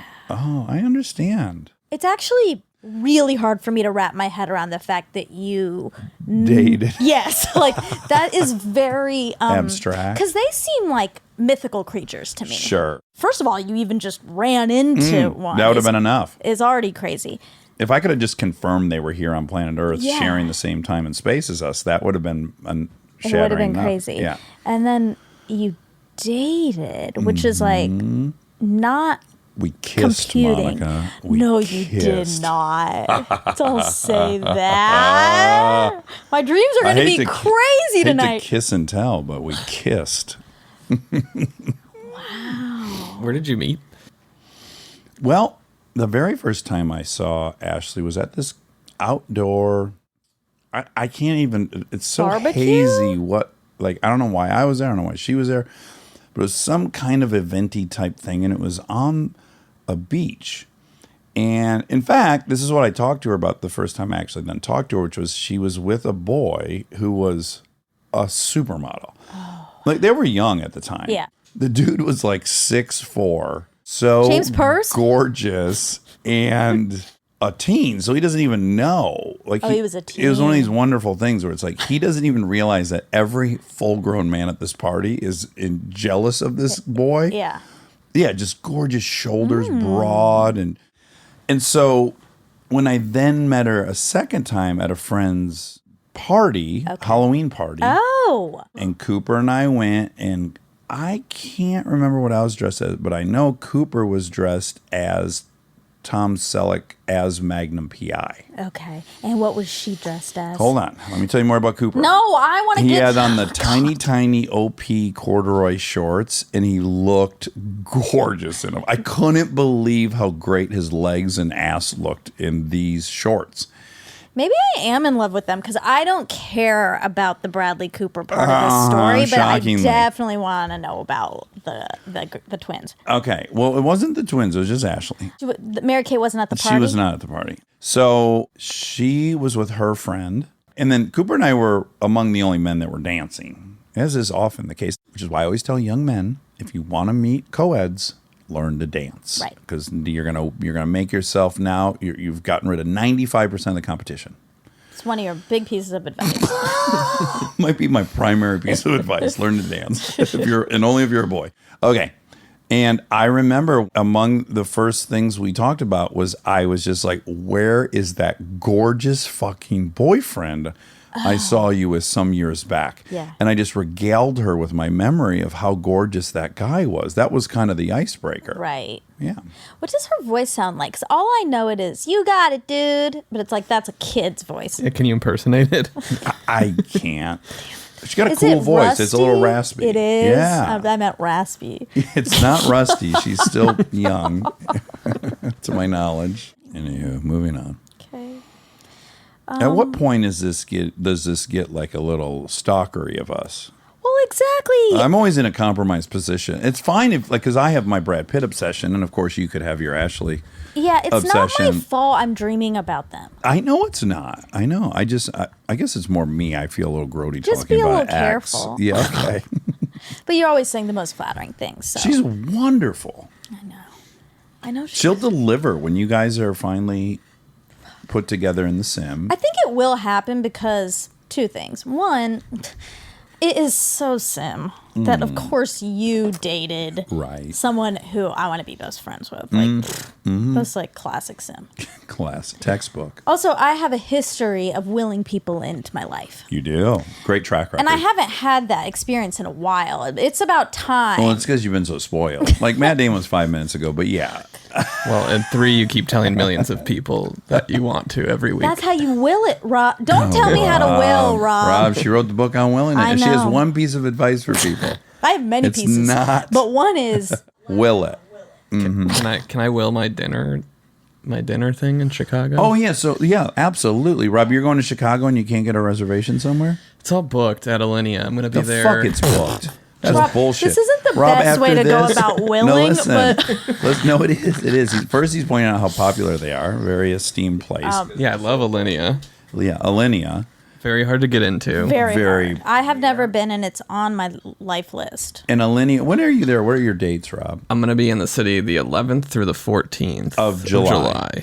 Okay, so Alinea, if you're listening, I know you can scooch some tables here and there. How many You people, also Rob? have some real good 2 to 4. 2 to 4. 4. Two. That's 4. I mean, I'm fine just taking Natalie. No, let's go for 4. Let's Okay. aim for the fences, and if you get a triple, okay. So Alinea, July 14th through 17th. Couple things could 11th happen. to the 14th. Well, you'll change if you Yeah. have to because you want to eat there that bad. 11th through the 14th? Okay. There's a few ways this could shake out, Alinea. You have a lot of regulars that you're close with. You call one of them and you say, Probably not. It's No, a this is like a very this is like a fancy ticketing. I restaurant. know it is, but there's someone that eats there 5 nights a week. Okay. And then owner of Alinea, what's his name? Grant Jim? Atkins. What? Grant Atkins. Grant. Helping if you call him Jen. Okay. Although that's a ding ding ding because Jen Atkin is a hairstylist. Oh my God, that is a duck goose if I ever fucking heard one because I didn't even say Jen. Yes, you did. No, I didn't. I said Jim. Oh. Okay. Chad?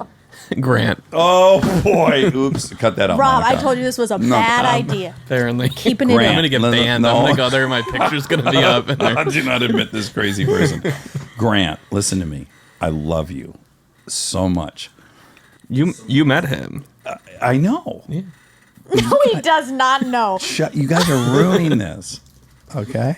Did I interview? No, when you were on the final table, he was Oh my the God. main Oh, yes. I know Chad. I know Chad from the final table. Grant. This is the end, Rob. No. I'm so sorry, Rob. You're never eating there. Hold on. No. Listen. I'm keeping all of it. No, in. you're not. No, listen. Grant, I know Grant. I was a judge on the final table, and Grant was one of the hosts.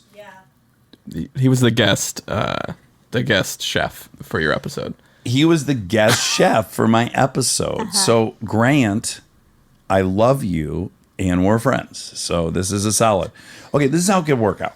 You had another table. We can do that. We'll figure it out. It'll be a tiny bit tight that night. That's one thing we can do. We'll sit in the kitchen. It doesn't matter. You could set him up in the kitchen. He'll do anything. You could put a little card table out in front of the restaurant and serve them outdoors. Here's another option that you two haven't thought of. You've been so critical of me that you forgot about this. There could be a fucking armchair in the audience who has a reservation right now on that date, to which, if they give it to Rob and they make another one, Dax Shepard, will pay for their meal there. Okay. I'll pay for it too. I don't need you to pay for it. And I'll make them a reservation if they're willing to trade dates. Yeah, the odds of there being someone in the audience that has a reservation on the same, but fuck it, let's put it out there. If you have a reservation between July 11th and 14th, and you want to, this is kind of like when you go flying and they're like, hey, would you give up your seat and we'll give you another flight and a voucher? We're now saying, well, you get a free meal. Don't be an asshole. I'm not buying like $1,000 worth of wine. I got to set some parameters Listen, of this. no, Dax, for real. They are going to want to do a wine pairing. Because if you're going to a place like that, you are going to. I can't be spending thousands on wine. That maybe, how about this? Your bar tab's yours. I'm paying for the meal. We'll also give you a shout out. Okay, this could be an Anne Mansour situation. Let's hope. I know you've benefited from this type of inquiry. Yeah, but I know how to will it. I'm not saying the wrong names Well, of peeps. get willing it then. We need Rob to eat at this Rob, restaurant. I'm going to help will I some stuff appreciate for you. Okay. Okay. Anyway, Now, things I want. It's my turn. okay. What do you want me to will for you? I'm going to be in Italy, and I would love to look out my window and see some streakers. I'm not going to help you with that. Okay, well, let's move on. I'll Instagram my location, which will be dangerous for the family, but worth it if some streakers run by. And you got to have foghorns, too, because I might be busy reading a book in bed. I need to hear, honk, honk, honk, and then I'll look out the window, ding, ding, ding, ding, ding, honey, get over here. And then she'll be like, what the fuck is this? And then when I tell her what I orchestrated, she's going to be very disappointed. That's what I use my wish for. All right, we'll see. You'll report back. Connie Britton. Connie B. Great C. Britton. episode. Very fun. I don't think the person that makes Gracie wallpaper is the same Gracie from Jiu-Jitsu. No. I didn't find anything saying it wasn't, Right. but also no. But there's crossover. nothing on the internet that says I'm not related to George Washington. You will not find the sentence, Dax Shepard is not related to George because Washington. maybe you are. I'm sure it'll be added to Wikipedia after this release. I hope so. Oh, can I give you a funny update? Yeah. So, Sedaris, Yes. he sent us cards again. Yeah. Yeah. Really cute. It's so fun to Postcards, get a handwritten. postcard from him. And so his was on this postcard for Dr. Crane. Dr. Crane. He said, someone gave me this book. I urge you to find a copy of it. It's the worst advice I've ever read in my life. It's wonderful. So I found a copy of it. Oh, wow. And it's preposterous. He was a doctor and a psychologist and taught Bible class for 40 years. Okay. And the tips for wives are off the charts. Oh, wow. wow. You just can't believe it's in writing. Oh, my God. I only bring all that up to say that Dr. Crane's like, doesn't say his fucking name anywhere other than Dr. Crane in all the notes of the publishing. Look it up last night. His goddamn name was George Washington Crane. Wow. Dr. George Washington Crane. I really thought you were going to say Dax. But no. It was a ding ding goose. It Because... was a ding ding goose, yeah. Okay, but this is a ding ding ding. My postcard, Yeah. the front of it, like, he writes on the back, obviously, but like the front is just, I'm sure he just collects weird postcards over the years and then just picks random ones. Yeah. The one, to me, it says abortions $3. Oh, wow. And wow, I was like, wow.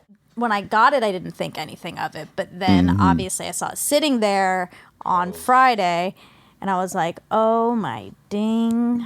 Duck. So that was cray. And that's also a ding ding ding because we do talk a lot on this episode about women, about motherhood. She's a single mom, anyway. So it's timely, but also should be said, we recorded that pre Roe v. Wade being overturned. Exactly. Yeah. Okay. You showed her your feet. Yeah. She had an amazing reaction. Very strong. Even visceral. better the second time I heard it. But it reminded me, so I have a meeting with someone about a potential business set up by our friends Molly and Eric. Oh, yeah.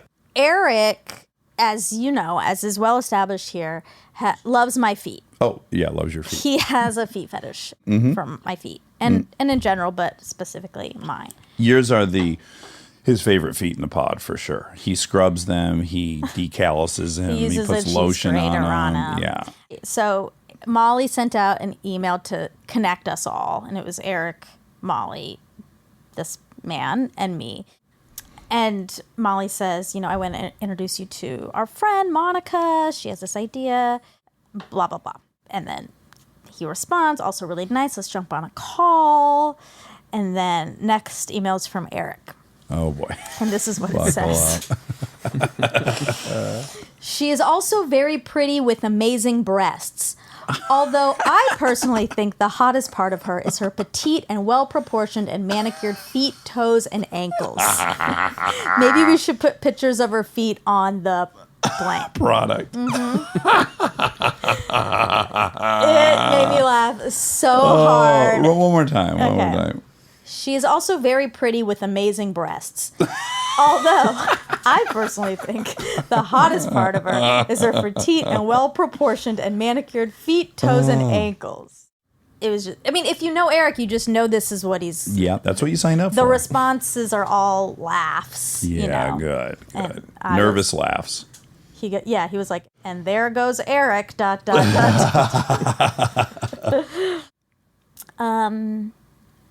Oh no, I lost my page.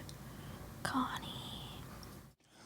In the meantime, I'm going to fill the space. I know I've already brought it up. I always bring up shit I'm currently consuming ad nauseum, but the Ken Burns Hemingway documentary is fucking awesome. You know when I like something a ton? I have one Bukowski book I've never read. Because you want to keep that alive. I can't live in a world where I've read them all. Mm-hmm. Similarly, I'm like teasing this out because it's 6 hours, but I'm like, oh, I'm going to be dead when this is over. Oh, wow. That's great. That's fun. Yeah. And it's doing this fun thing to me that I would, it happened to me when I was a teenager. It happened to me sometime in my 20s where it's like I get obsessed with a fantasy of an identity. Oh. And it's so much fuel. Ooh. And I like it. Interesting. What is the fantasy? A writer. Oh, nice. Yeah. Ding, ding, ding, duck, duck, goose, the person we just had on, you wrote something, you sent it to him. Yes.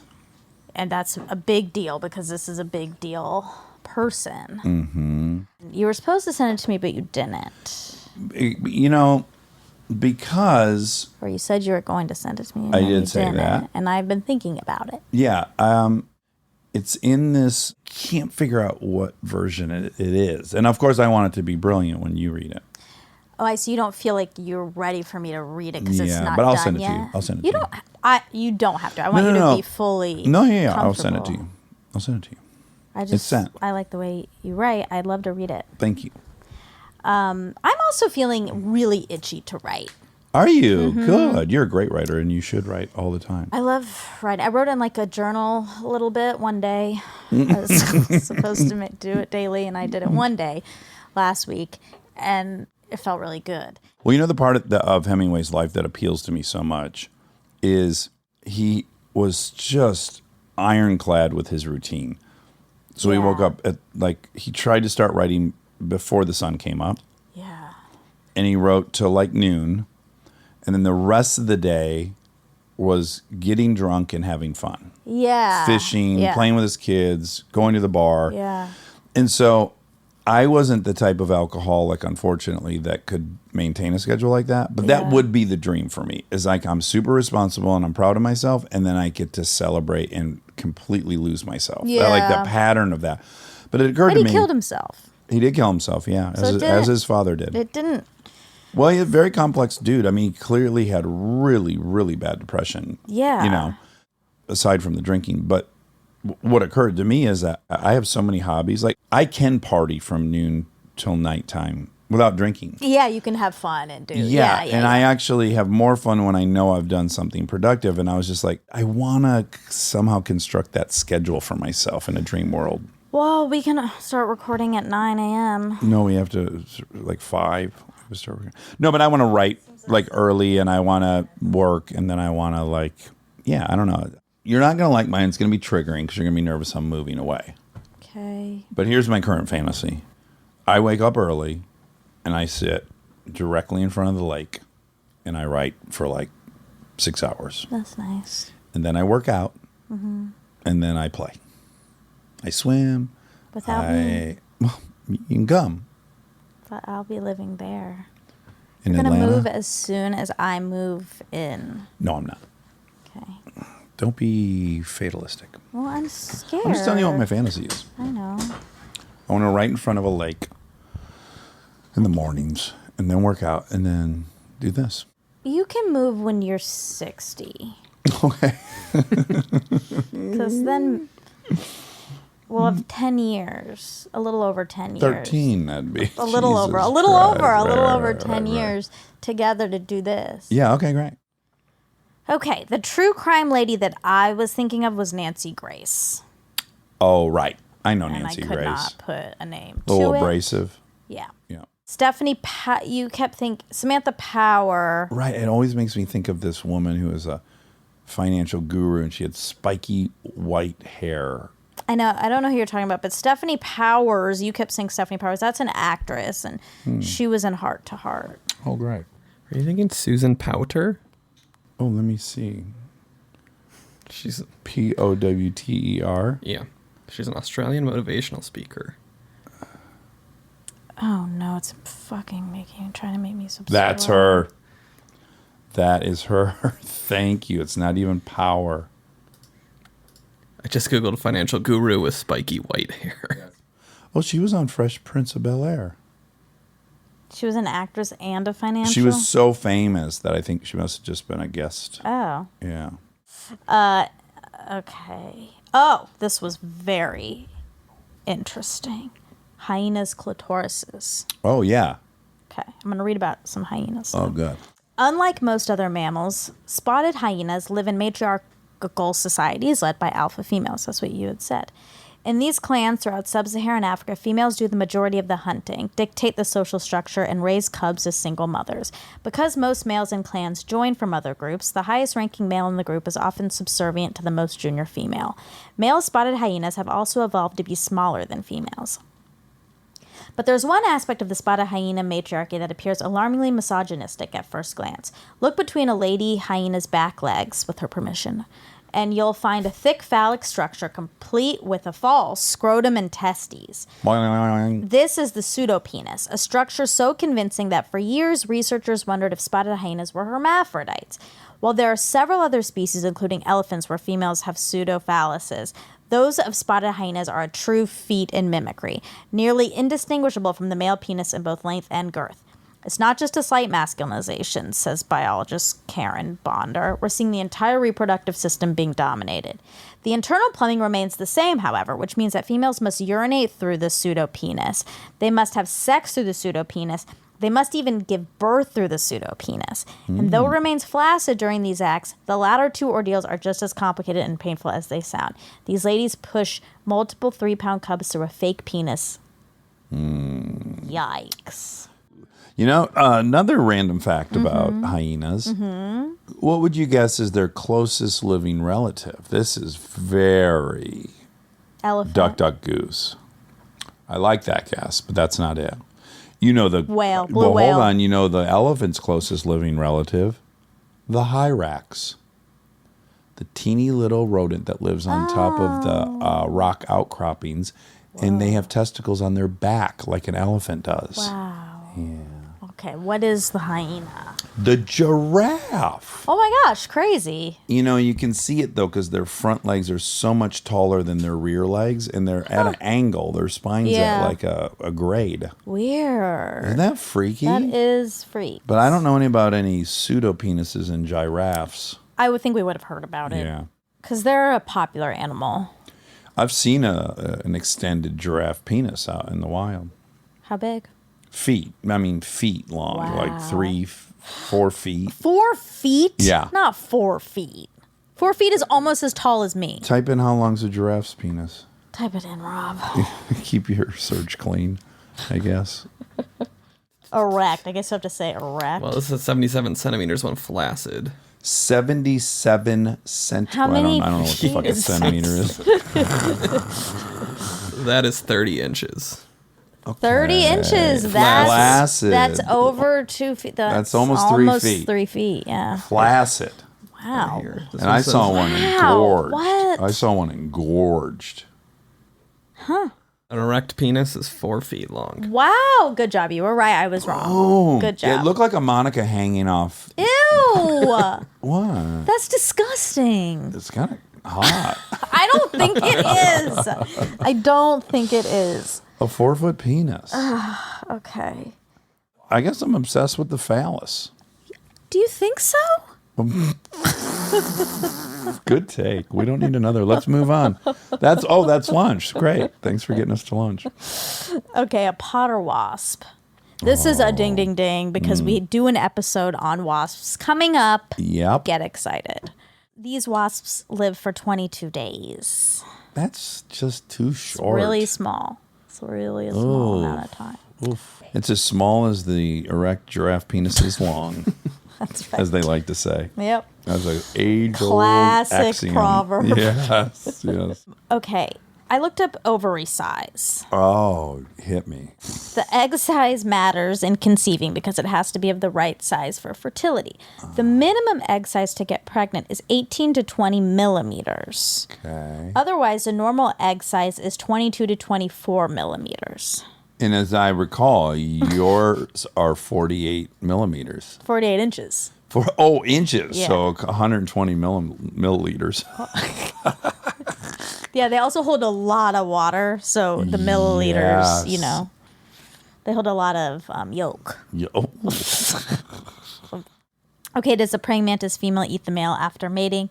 Female praying mantises are famous for attacking and cannibalizing their mates during or after a sexual encounter. But evidence is emerging that some males attack too, and that winning a fight is crucial for successful mating. Good for the men. Yeah, It's good about for time. men. About time men fought back.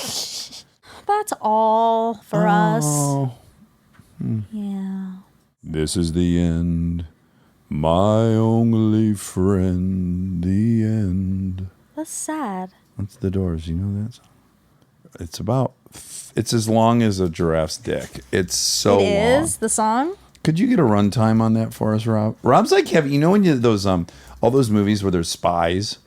Yeah. And there's a guy in the van that can get every bit of information in 1 second. That's Ooh, Rob's speaking of, I basically- started a new good show. What is it? 11 minutes and 44 seconds. The song, that's outrageous. That was Ken Kennedy always had a great joke. He'd go, "This is the end.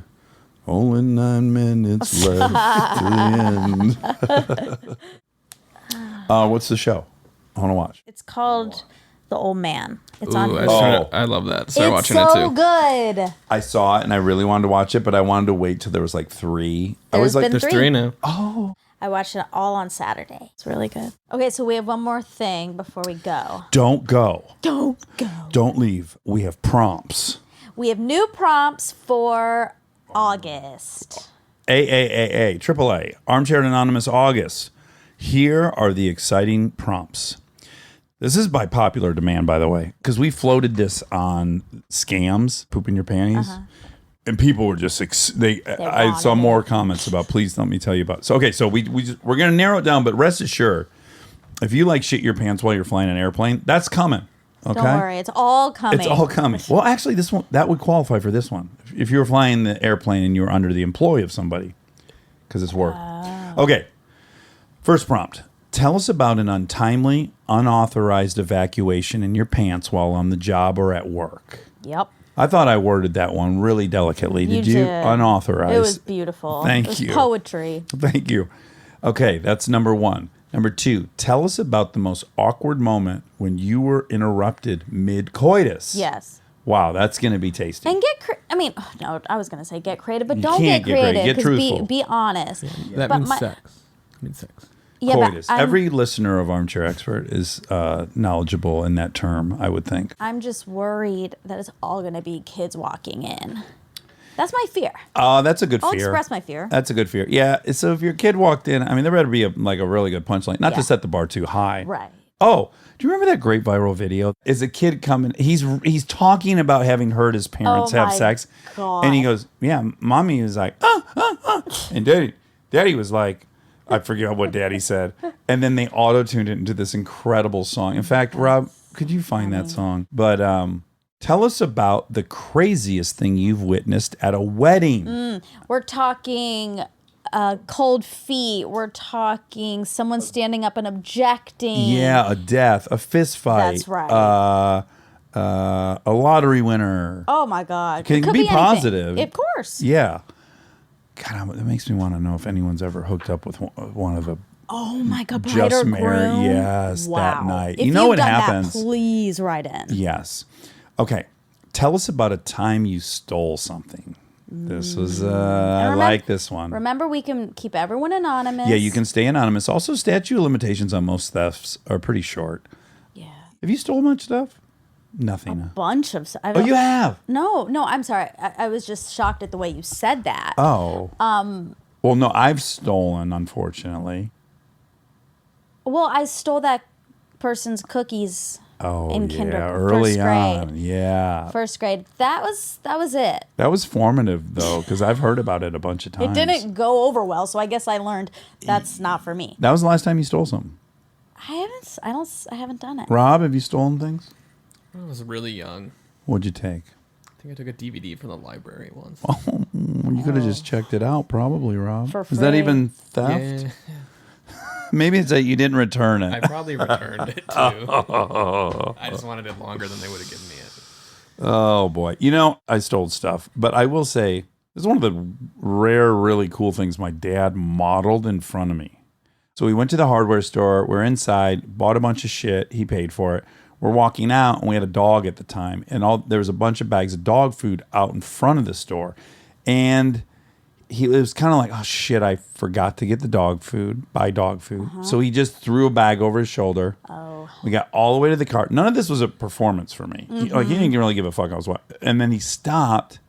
He was like, and he just goes, what goes around comes around. And he went back inside and paid for it. Yeah. And I will say that I developed pretty early on anything I take will get taken from me. I just had that belief. Yeah, me too. I just felt like I'll get caught in trouble. Something bad will happen to me if I put that out in the world. Yeah, I wasn't terribly afraid of getting caught. Because I also had these examples, like my brother and I was in 5th grade and he was in 11th grade. He was 5 years older than me, but 6 grades ahead of me. And we both wanted Walkmans really, really bad. Oh. And so he was like, I'm going to steal one from Sears. And we both had winter coats on. It was Michigan. It was at the 12 Oaks Mall. And we both had these CB winter jackets on, like skiing jackets, very big. And we went in and we're looking at all the Walkmans, okay? And he stole one and I stole one. And the one I stole was like the most expensive one. I stole a Sony Walkman with auto reverse, everything metal. Well, if you're going to steal. My brother didn't. My brother stole like a Sanyo. Like it wasn't a good one. We're walking out of Sears and all of a sudden, stop, Sears security. And he says to my brother, I saw you stole this. And my brother's like, no, I didn't. He's like, open your jacket. My brother opens his jacket. He has it. Did he go to I have jail? mine as well in my jacket in like the inside pocket. And he says to me, you open your jacket. Now he saw my brother steal it. Yeah. But I'm with him. Yeah. I'm also benefiting from the fact I'm And in you're 5th both grade. wearing these big jackets. Yeah, but I'm in 5th grade. He says, open your jacket. And when I opened my jacket, I just folded over the edge of my jacket and opened it up. And he goes, okay, are your parents at the mall? And I said, yes. My mom is. He said, you go find her. Tell her he's in security. So I now I leave, and my heart rate's at Of course. 3 Oh my trillion. God. I'm like, yeah, whatever. I'm 10 or 11 years old, and I got this $200 Walkman in my jacket. My brother's been caught. I get around the corner of 12 Bucks Mall. I was on the second floor. I sit down at a bench. I take the Walkman out of my thing, and I just set it on the bench, and then I get up, and then I run to find my mom. You just left it there. I was terrified to have it on me. Of course, it was. Yeah, probably and I was like, oh my smart. God, I got away with this. I got to get this off me so I make sure I keep getting away with it. Did you tell your mom? That I had stolen one? Yeah. God, no. Oh, you Nor did didn't. my brother rat me out. Years later, we nice. admitted to them that I had gotten away with a really But you had to pricey tell your one. mom that David's David got- insecurity. She wasn't all that shocked. She had a bad stealing record from her youth. She'll Sure. be happy to tell you about. But anywho, that was just one of many times. Remember when you tried to steal a Oh, what? The parking meter? parking Well, I meter? didn't try. I stole a parking meter. I thought you couldn't get it out. No, I fucking dug it out of the ground at like crazy. 4 a.m, hammered, and I drug it to my apartment, and then I carried it upstairs, and the base of it had to have 70 pounds of cement around it. I get it up into my living room, and I'm kind of like, now what? Those things are impenetrable.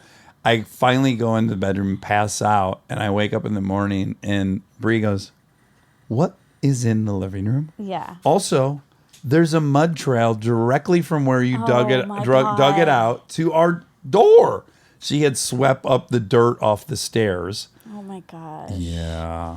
I blame that one on inebriation. Also, how much money did I had I convinced know. myself in that drunken state there was like $90 And that quarters was in there. worth that? for sure. Wow. Circa 96. Poor, broke, no prospects, hammered. But not no prospects. You had a nice girlfriend and a lot of grumblies. Oh, boy, do we have grumblies. Yeah. We did steal a Christmas tree together. You know that story, too. Very similar. Yeah. We're super hammered. We decided we want a Christmas tree. We noticed they were out in front of Vaughn's, left outdoors. We go up there at 3 a.m. We put it in the car. The door won't shut. Like, we should have picked a smaller one, but we wanted this kind of bigger one. Yeah. So there's a Christmas tree hanging out the back seat with the door wide open at 3 a.m. We drive all the way back to the apartment. Thank God we didn't get pulled over. And then same thing. We drug it up the stairs. We go to bed. We wake up the next morning. We're pretty foggy on the night. And then there's a Christmas tree. And then we would go outside and yet needles all the way from the car. With the door was still open too, by the way. Oh my God. Yeah, neither of us shut the door.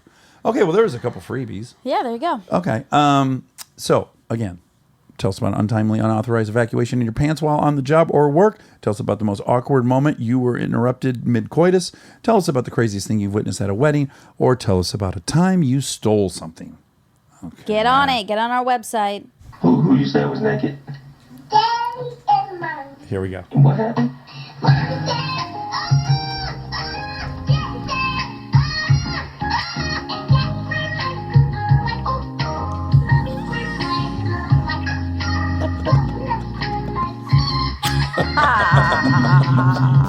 I love you. Okay, bye.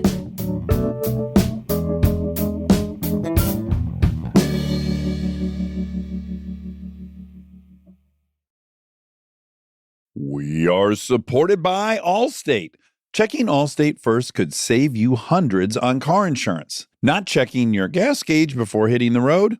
You genuinely thought you could make it? You were wrong. That's a very long stretch of highway where you learned exactly how far fumes can take you. And it's not far enough. Yeah, checking first is an excellent plan. So check Allstate first for an auto quote. It could save you hundreds.